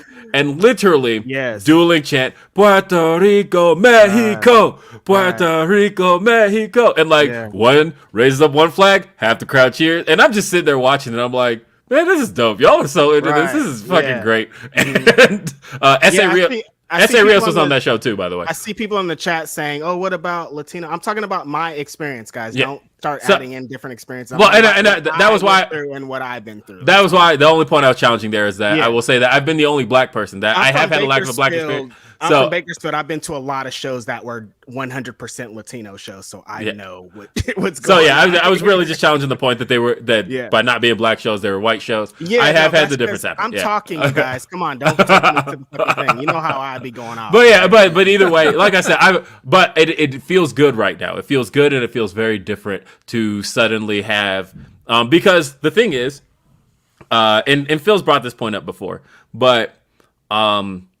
the black wrestling space and black wrestling fandom has really just been dominated for many, many years by WWE conversation. Mm-hmm. And it feels really good right now that the black wrestling space right now, in terms of the wrestlers that we get to be fans of and the wrestlers that we get to talk about and the wrestling we get to talk about isn't just coming from WWE, that we do get to talk about the indies in a way that doesn't feel like kind of an elitist exclusive club that we're kind of left out of. I am enjoying that more than anything right now, and I think that this is a great time for that. Yeah. So what you just described with that lucha show, though, that's stuff that we need to do as well. And that's why I keep saying support the wrestlers. If we show up in unison to support these shows and support that was how that was exactly how I felt at that show. That's why I was like, man, y'all are wild. I would absolutely love it if and that's exactly I love that we're here now. For the culture last year when I went to For the Culture, that's exactly what it was. We just have to do that every time. So let's show up and let's show out. Yeah, because honestly, you see where that leads. You see where guys who can work those types of shows eventually can get. So I'm all for it. I'm like, I feel like we're at such a great time, and I also feel like the best is yet to come. There's so much going on. I've been watching Swerve move. I seen him put out the music. Then I saw the Swerve's House announcement come out, and then I saw the other announcement. I was like, my man's cooking. I've been watching. Can't wait to see what he does next. And I am ready. I can't wait, dude. Swerve is gonna set the world on fire. It's gonna be so amazing. Speaking of that, just to go all the way back to the beginning of our podcast. That's what we got talked about on the Joe Budden podcast. I'm saying, bro. Like, what? You're talking about Will Washington's tweet on the Joe Budden podcast. Big platforms are out here. Hove tweeted about it. We part of Rock Nation now. Look, it's crazy. I can't believe Will Washington has one of those like every 3 days too. Like if we're keeping it, maybe even shorter. Because every time I go, and it ain't like this is like planned or anything. I'm just like I just tweet shit that came to my mind. Like I really want that Apollo tweet to like the Showtime at the Apollo tweet. More people to see that because honestly, all right, I'm going to tell. I laughed. Hard I know. I am going to tell. I am going to tell a story here that I have been looking for that specific performance since it aired in like 2001, where I remember I was in high school. That came on. I laughed so hard, and I could not find that episode again. And sometimes, like maybe once every 2 years, I would like jump on YouTube and look for it. I would type in Holy Troop on YouTube. Couldn't find it, right? And so I'm like, man, I need to see this again. And then I happen to be looking through Roku, and I see on the Roku channel, they have every episode of Showtime at the Apollo. And I'm like, man, I'm going to find this damn episode. And I was up till like 2:30 in the morning, and I'm skimming every episode of Showtime at the Apollo to find this damn clip. Because I'm like, I have to see this again. Did I dream this up? Like, was this even a real thing? Because it's been so long since I've seen it. I'm like, no, this was fucking real. And Holy Troop was a real group that got up there, performed, and were like halfway decent until old boy starts rapping and the crowd turns on him completely. It's one of my favorite. I posted it to my Twitter. If you haven't seen it, twitter.com/WilliamRBR. And look for my Showtime at the Apollo clip. Viral tweets all day. You got the Vince McMahon one going to hell for yeah. Again, this is just shit that just comes to my mind, and I'm just like, okay. You. But yeah, I went through every episode of Showtime at the Apollo, and I'm like, does this even exist? Because I used to watch this show every Saturday night. I was ready. Showtime at the Apollo was my jam. I loved that those last 2 seasons with Rudy Rush before the production changed over to Monique. But like Rudy Rush was a great host to me, and I found it, and I was so happy, and I watched it, and I started dying laughing. I'm like, this is the one. I remember it. It's exactly as I remembered. I hit record, tweeted it. I was so happy that I found it. Damn, that's like 20 years of... 20 years of something that you... That's never happened to you. You like find something funny, but you can't find it again, and you go through all the processes to make sure you can. I don't know. Hey, Marlon Jackson. Is this the real Marlon Jackson? I don't know. Probably not, but I at least am going to pretend in my head that it is. That Michael? Marlon? And the Jackson American Dream where Joe's chasing Michael with the belt. Yep. Michael, Marlon, who let the hell this one pool? You get a beating. Look, I'm sure you've probably heard that your whole life, Marlon Jackson. But look, I just want it in my head that Marlon Jackson watches Grapsody. That was always the joke. That's so funny, Phil. Michael, Marlon, me and my cousin used to. He says, what is going on with Dante/Team Taz? I understand now why Lio disappeared, but they brought out Lethal. Then the next week, Dante is with Seidel and Moriarty. Yeah, that is weird to me that like Lethal challenged Ricky Starks. And then I don't feel like that's been followed up on, although Cody addressed it, so maybe it is. But yeah, he's back with Seidel all of a sudden. Dante is, and then Moriarty's tied to it. They're trying to find Dante a mouthpiece, is what it looks like. They need someone to talk for him, and they thought that Leo was going to be the one. And they know that Seidel and Leland can't talk for him, so they need somebody. Lethal is like makes a lot of sense for him to come in and be the mouthpiece for Dante and do all the things that Leo was going to do. They just put Jay Lethal in there. The way I read it is he very specifically said, you act like you're everybody's brother. And I was like, That's because his brother's coming. His brother's coming back also. Yeah. I'm really excited for that. Hey, Rob Reed says Cody's promo on Steve Corino and ROH is still one of the best promos I've ever seen. Tom says AEW World Title, MJF then to CM Punk then to Eddie Kingston. Also, who do you think Serena D was talking about? The new women coming in. I think specifically when she said that we've got new women, I think she was talking about God. Why am I drawing a blank on her name? Mercedes. No, tall girl. What the hell? Yeah, super tall. Why am I drawing a blank on her name? Somebody's gonna say it in the chat, and I'm gonna feel like an idiot. Tall girl. Yeah, like super tall. She got a big entrance.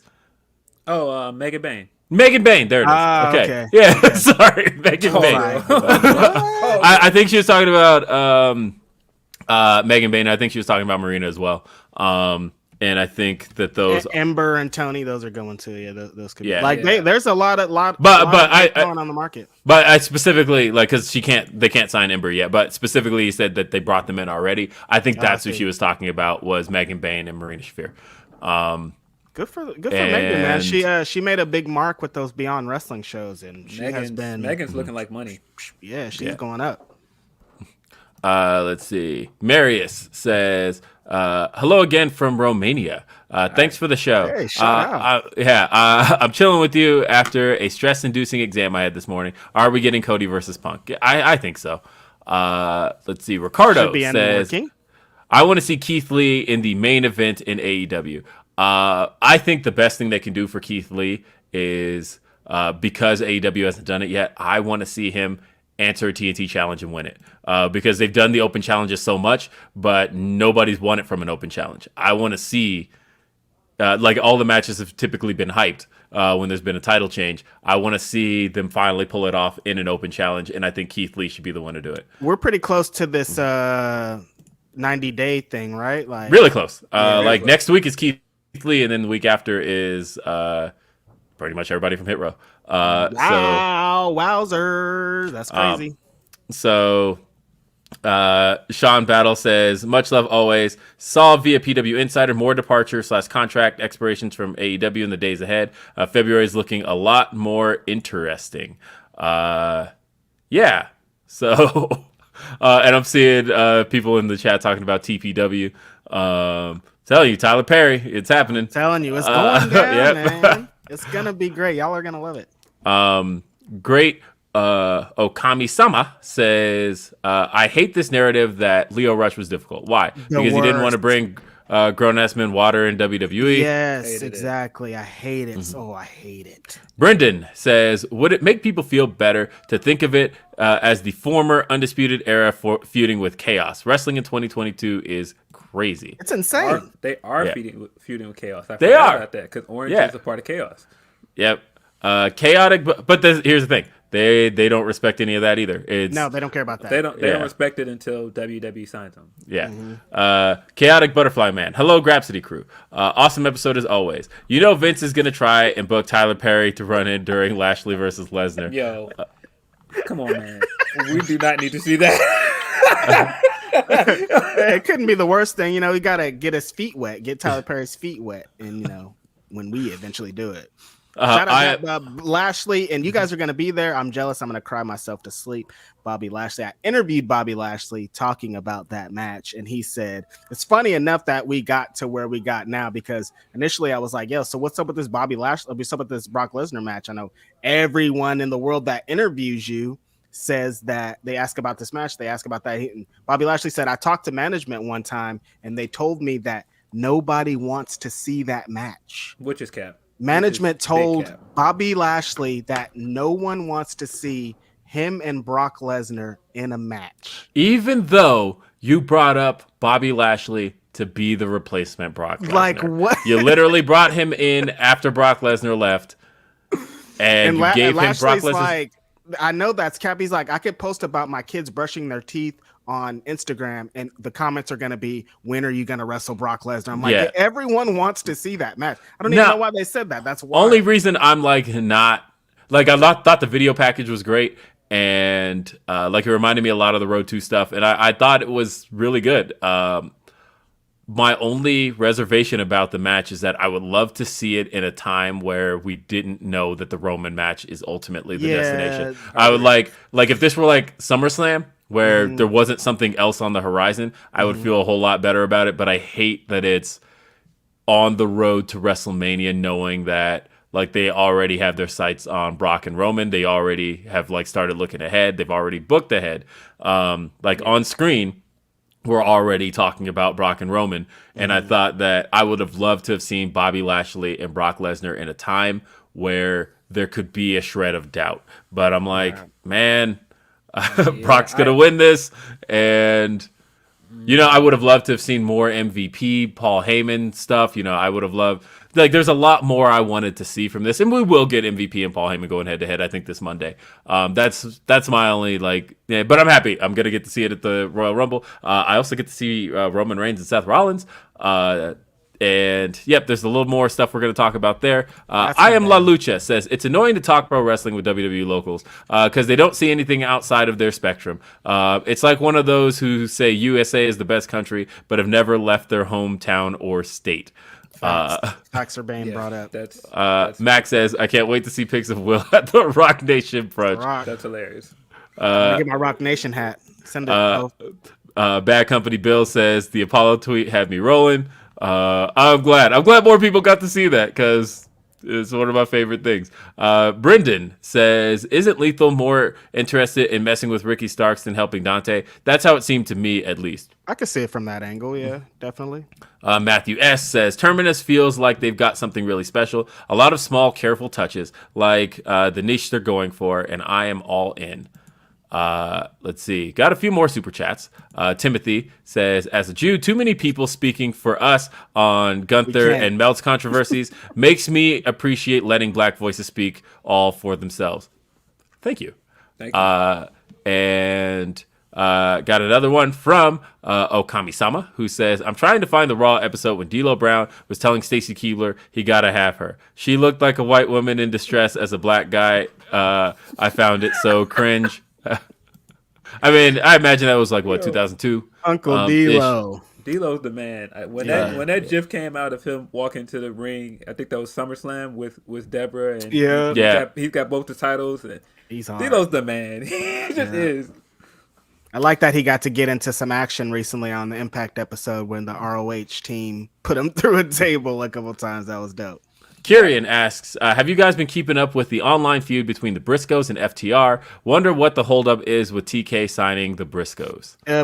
Potential that FTR is going to be in the building tomorrow at this super huge GCW show. Briscoes have an open challenge set for tomorrow, so could be kicking off tomorrow. Tony Khan could be being a nice guy and letting it build like this and then leading to the Briscoes signing. So I have no idea. Let's see. Those Briscoe promos have been fire too. Yeah, super funny. Orion Ben 666 says, howdy Grapsody. Gotta give kudos to AEW for Bane and Shafir, a thumbs down for Lio, and a big ups to Jade and Anna Jay for that main event when both are relatively rookies. Thanks for listening, Daryl. Yes, Jade Cargill is 100% improving with every single match. That was way better than the last time she was in a match. It's crazy. I love that main event. I thought that there were some really smart spots in it. Yeah. I imagine that those two probably benefited from probably doing a lot of training together and having come up around roughly the same time. Shout out to QT Marshall, man. We talk a lot of trash about QT Marshall. QT Marshall. But was not expecting that. Because I saw a tweet that he trained both of the women in the main event. QT Marshall has been doing an incredible, killer, phenomenal job down at the Nightmare Factory, training the next generation. There's so many talented wrestlers. They have a couple of YouTube shows where you can watch the progression of these wrestlers. There's wrestling shows. Shout out to QT Marshall. He's doing a great job. As you can see, it's right there on display. And he had a super huge hand in training Hook too. This guy's out here is doing it. A big hand for AEW. A great grab for them. I thought that, like I said, that main event last night, there was a lot of pressure. For a number of reasons. Last night's Rampage was live. So it was one of those like, oh, you're going to do this live. Okay. That's interesting. Because like for all the love Hook's gotten, that was Hook's first live performance. And the all ladies the rest did it live too. Yeah. All the rest of those Rampages have been taped.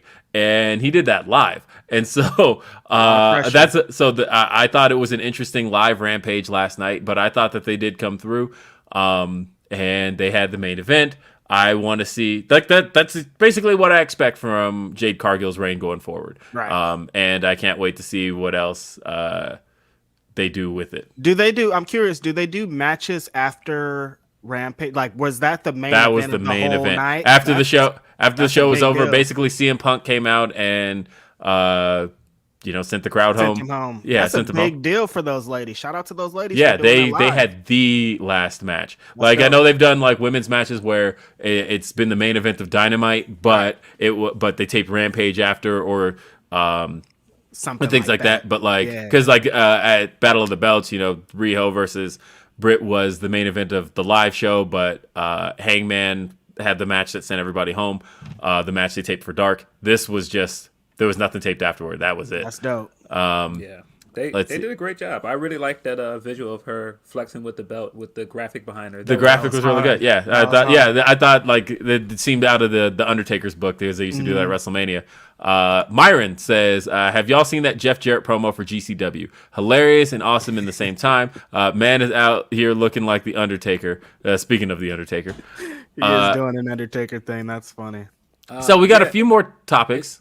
Oh. I was just gonna say it's jarring watching him do that and do all these cool things elsewhere, and then he showed up on SmackDown and it was just like the nostalgia stuff again. I was yeah. And like I said, they don't even have like nostalgia for anything after like '95, even though like I don't know, my Jeff Jarrett brain when I think of his WWE run, I think of the stuff with Deborah and Chyna, and I'm here. They always go that's what I think somebody was talking about how where they said that they shoot for weird nostalgia and they don't want like no man, present me as I'm presented now. Like we're not talking about 2001, 2005, 1995, bro. What's going on here? Yep. Gunther is Walter's new name. And this all started in the day because the story came out that WWE had trademarked the name Gunther Stark. This led to people to Google the name Gunther Stark, only to discover that that was the name of a Nazi general. And so people were like, ooh, can't imagine who this name's going to go to. And then someone even jokingly tweeted, I bet they're like, what if it's Walter's new name? They're like, no way. And then, of course, WWE at least backed off of the last name.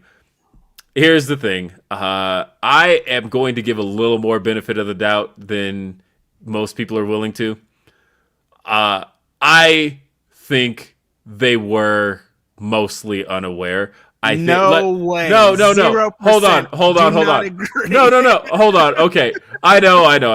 $1 billion company this is $1 billion. I know. But the thing is, they've done this before, right? No, they've had this happen to them before. I think when people say that, I think that's a scam too. They know every single move that they're going to make. They know what the reaction's going to be. They know what's going to go on. They're just fucking dumb. They don't care.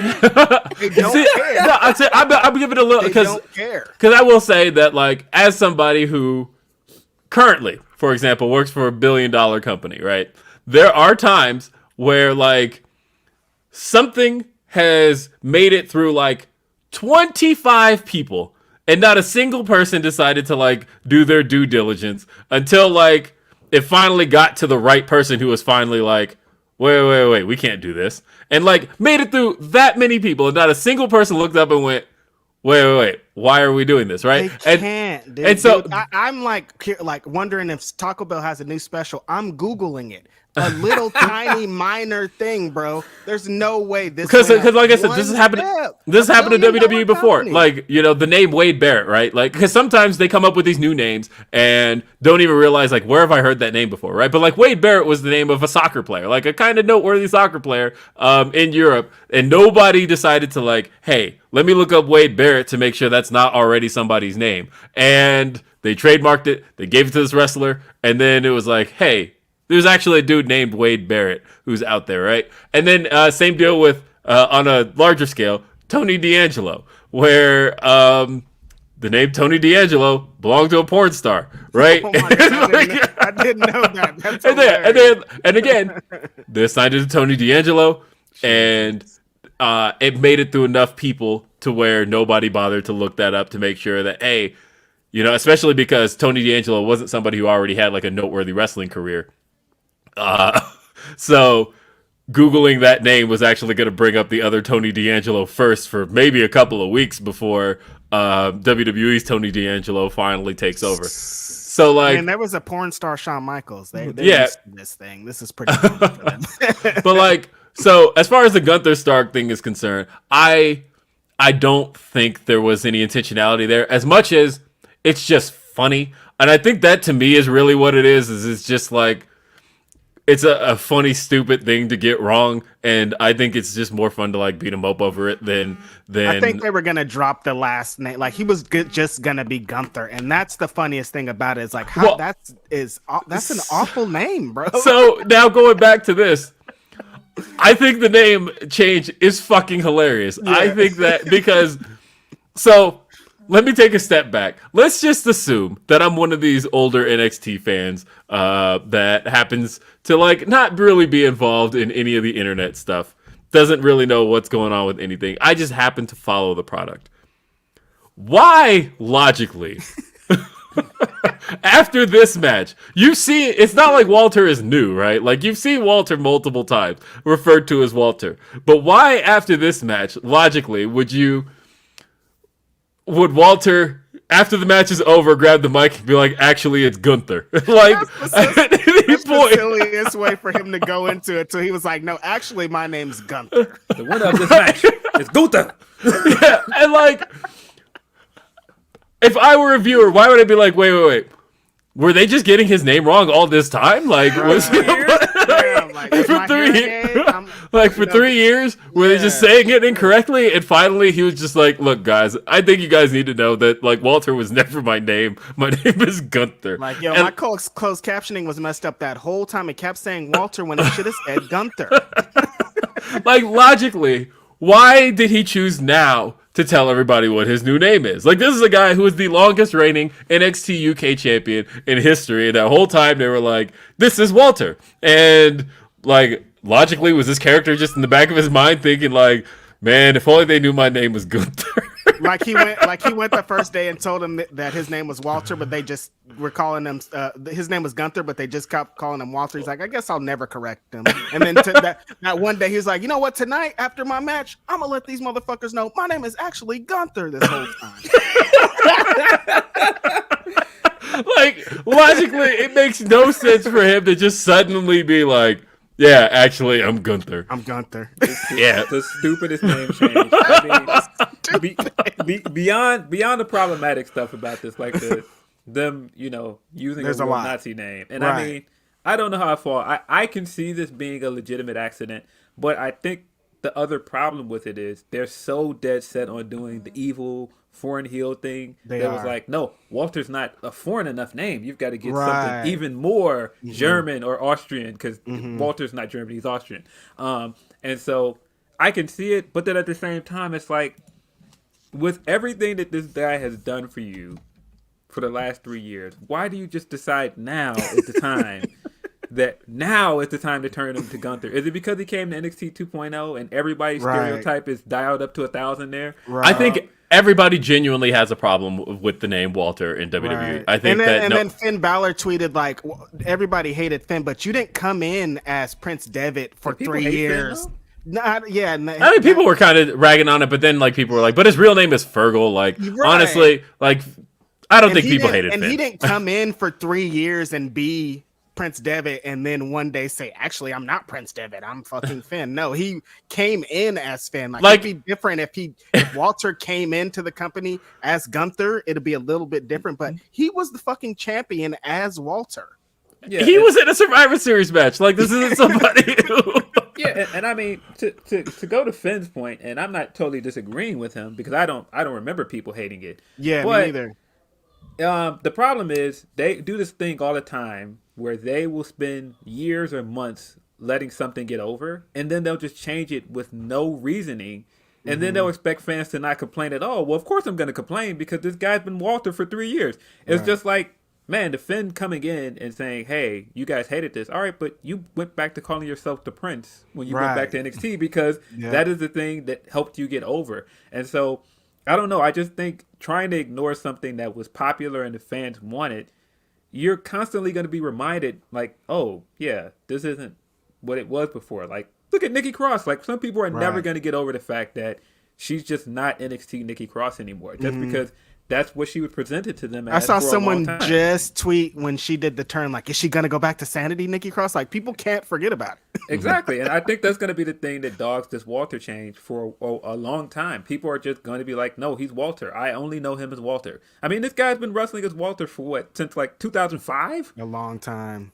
Yeah, it used to be like Big Van Walter or something like that. And you know, the thing is, going back to what you said about WWE wanting a name that really throws the foreignness in somebody's face. Because I was asked on a podcast, I did a couple of podcasts this past week, and somebody asked me on the representation topic what I'd like to see change from AEW in terms of representation, what I'd like to see change from WWE. And I talked about how really with AEW, it's just the use of talent.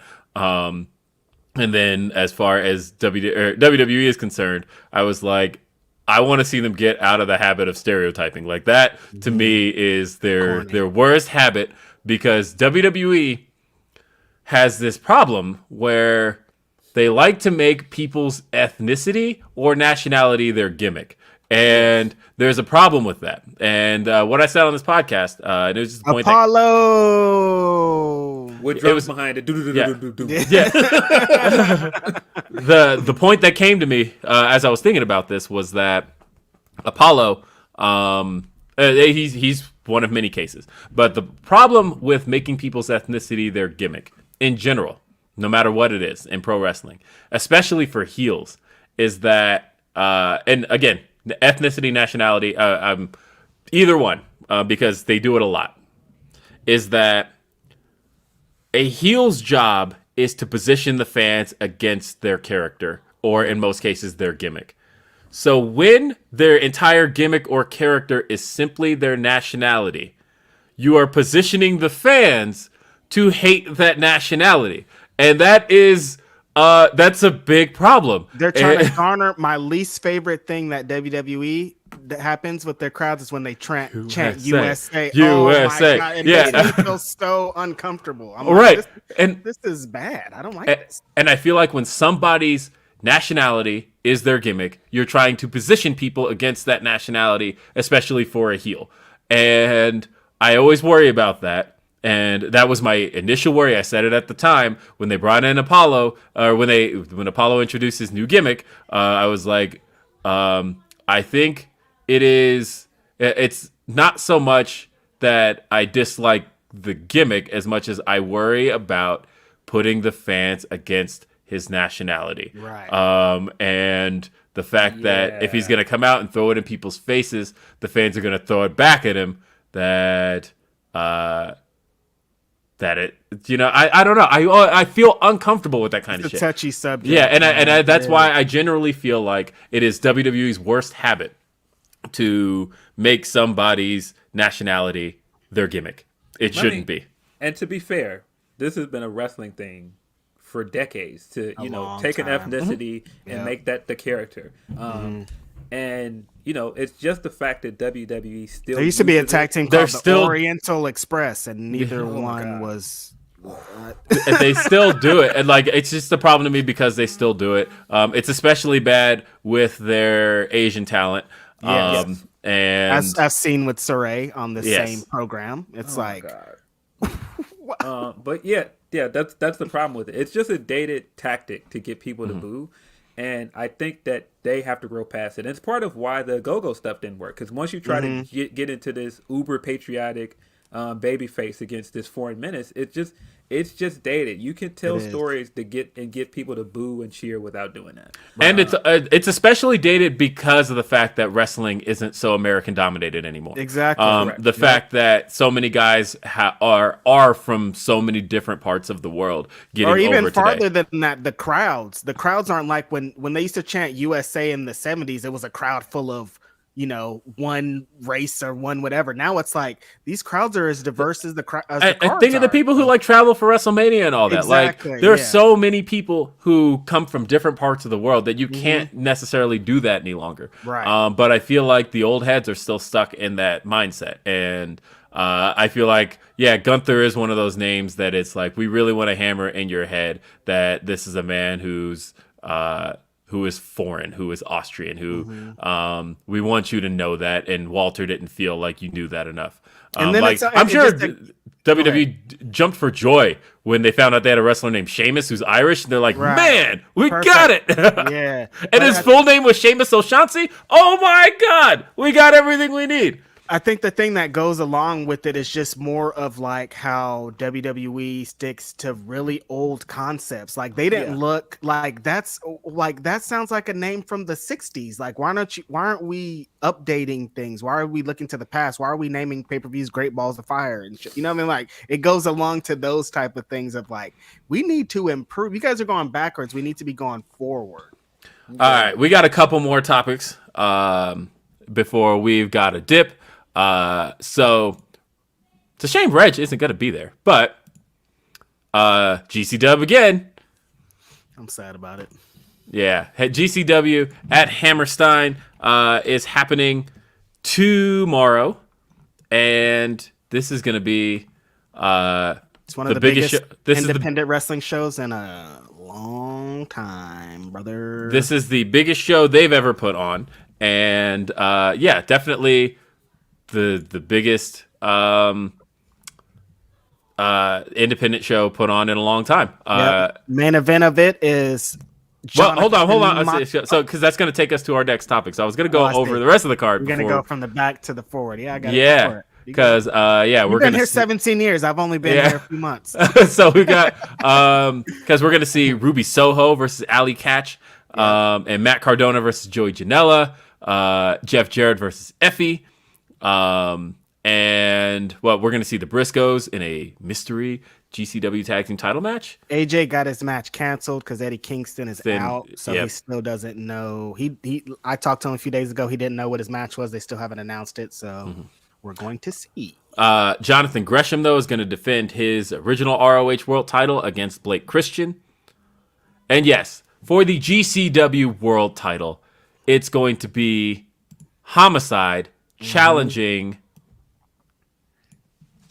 Hold up, I want to bring up the graphic for our number one. Ladies and gentlemen, why didn't that save? I hit save on it.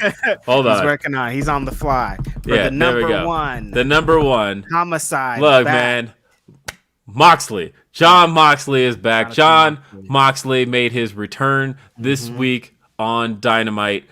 He's back. He's ready to go again. Dude looked phenomenal. And John Moxley is my son's favorite wrestler. And it was one of those things where Billy, I feel like his wrestling memories like first developed like right around like middle of 2018 was really like when he was traumatized. That was 2019 with the Bailey buddies. That was 2019, but 2018 was really where like I remember he was just like really into it and was like starting to acknowledge what was happening in pro wrestling. And that was when Dean Ambrose returned. So he didn't have any memory of Dean Ambrose beforehand. He was just like, oh, Seth Rollins has a friend. Okay, cool. And when he returned to help against, and he had the new look all of a sudden, and like from then on he's been Billy's favorite wrestler. And like Billy was like upset when he turned heel, but then he left anyway and went to AEW, and he's just been Billy's guy. And so I took Billy to meet him at a Comic-Con just a few months ago, and I have the picture with Mox. But of course Mox left for rehab 3 months ago. We weren't sure when we were going to see John Moxley again. But here he is, and he's lean again. Yeah. And like the weird thing is, the shape Moxley was in, was obviously something that people were remarking on in those last few months. And we're like, he looks really different. His hair is like pretty much gone, and he definitely looks bloated. It's amazing how quickly that happened because I was watching the other day. I was watching Double or Nothing. the Moxley and Kingston versus the Young Bucks match. Moxley looked fine then. Looked like he does now. Like, it was crazy that in May of last year was, he was still looking like Jon Moxley. And then it was really like that summer run where after he returned and he was defending the IWGP United States title, it was like, okay, Moxley's definitely gotten he's thicker, and everybody was making their marks. Yeah, it was COVID. Like, it was more than just being a pro wrestler that went along with it too. You know what I'm saying? So somebody had even pointed out there, the thing everybody was saying was, oh yeah, Dad bod Mox was there because he was a new dad. Baby, yeah. But you know what? So Mox cut this promo, and he said a few things that really spoke to me. The thing he said more than anything else, because man, I feel this. He mentioned how he had that dark cloud over him, that demon over him that asked him, where do you get off thinking you deserve all of this? And man, when shit's going right for me, that's the question I ask myself all the time of like, why do I deserve any of this? Like, and if you have self-sabotagey type habits, that's the kind of stuff that can lead you to do that kind of stuff when like things are going first thing to pick first up thing, right? Because like, down, yep. Alcohol, drugs, any of those things, if you have that type of habit and things are going well for you, because look at where he was, right? Like he had his book was out. He has Renee Young, and on top of that, Renee Paquette. But on top of that, she is having his baby, and he's not the champ anymore, but he's still on top of the wrestling world, man. Top guy. Yeah, top guy. He won Wrestler of the Year from PWI. He was number one. Like, there's a lot of things that everybody was kind of commending Moxley for. Moxley was kind of on the run of his career. He was having all these matches with the top Japanese guys, and it was like, I can fully understand somebody who's having that much go right for them look up and go, why do you think you deserve this? Right. You don't.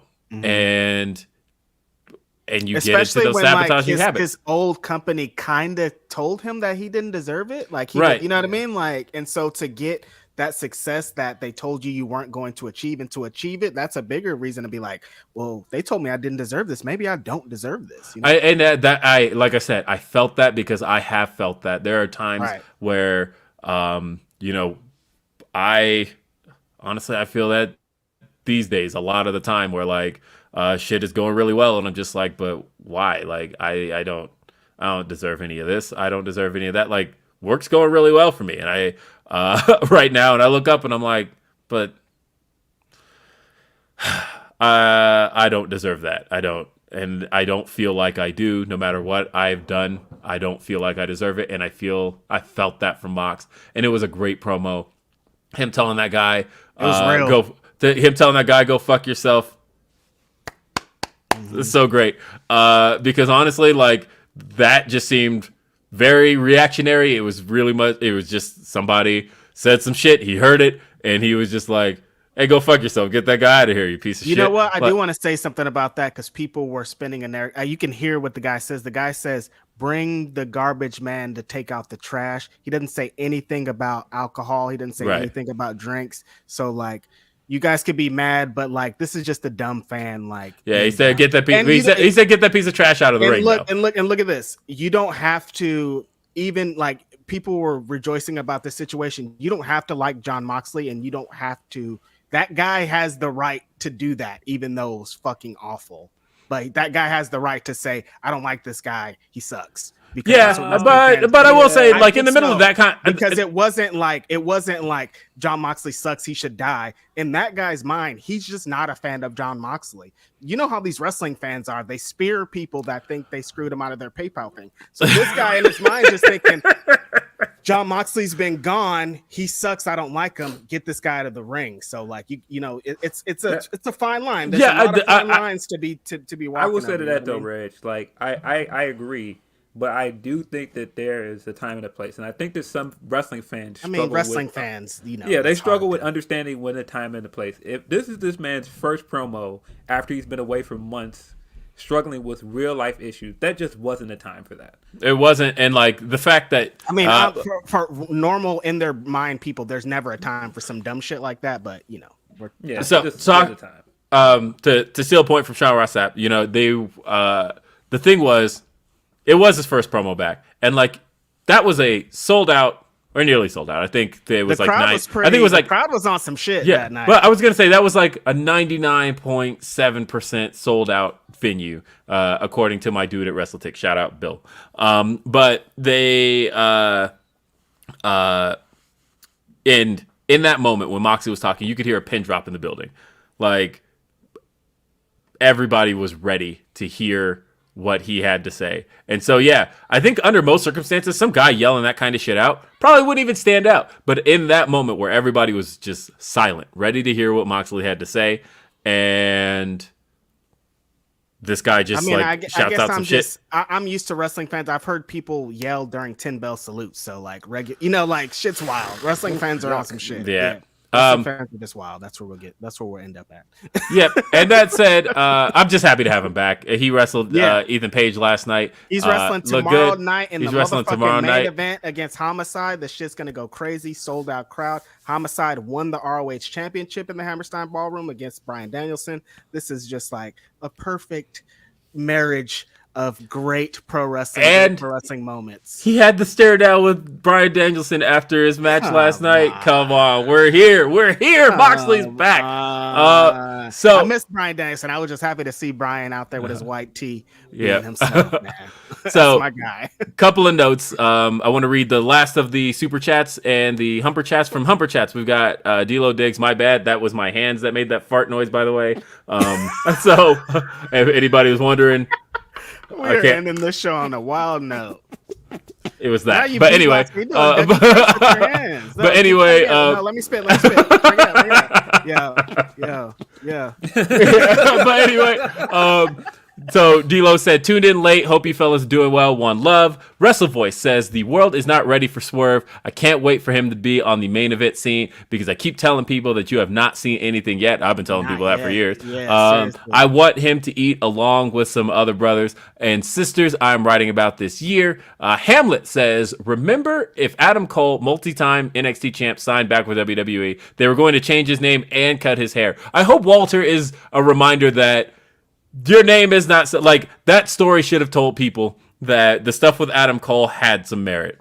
Somebody said in the chat, and they were right. He would be losing to Madcap Moss right now on SmackDown if he stayed in WWE. Come on, man. They changed Keith Lee's name. They changed Dijakovic's name to T-Bar. Like I know, and I've seen people defend it, and they'll be like, maybe it was Walter's idea. Ever think about that? And I'm like, no. You think y'all say that with Keith Lee? Remember, people were like, hey, this could have been Keith Lee's idea to be Bearcat, and then Keith Lee was like, tweet too. Yeah, yep. They're about 0 for 100 of that being the wrestler's idea. I haven't heard one wrestler yet that was like, yes, that dumb idea was my idea. It doesn't work like that. Yeah, I mean, just to put this in perspective, you think that a guy that has wrestled by his real name for, 16, 17 years would just decide out of the blue today, hey, maybe let's change it up. Nah.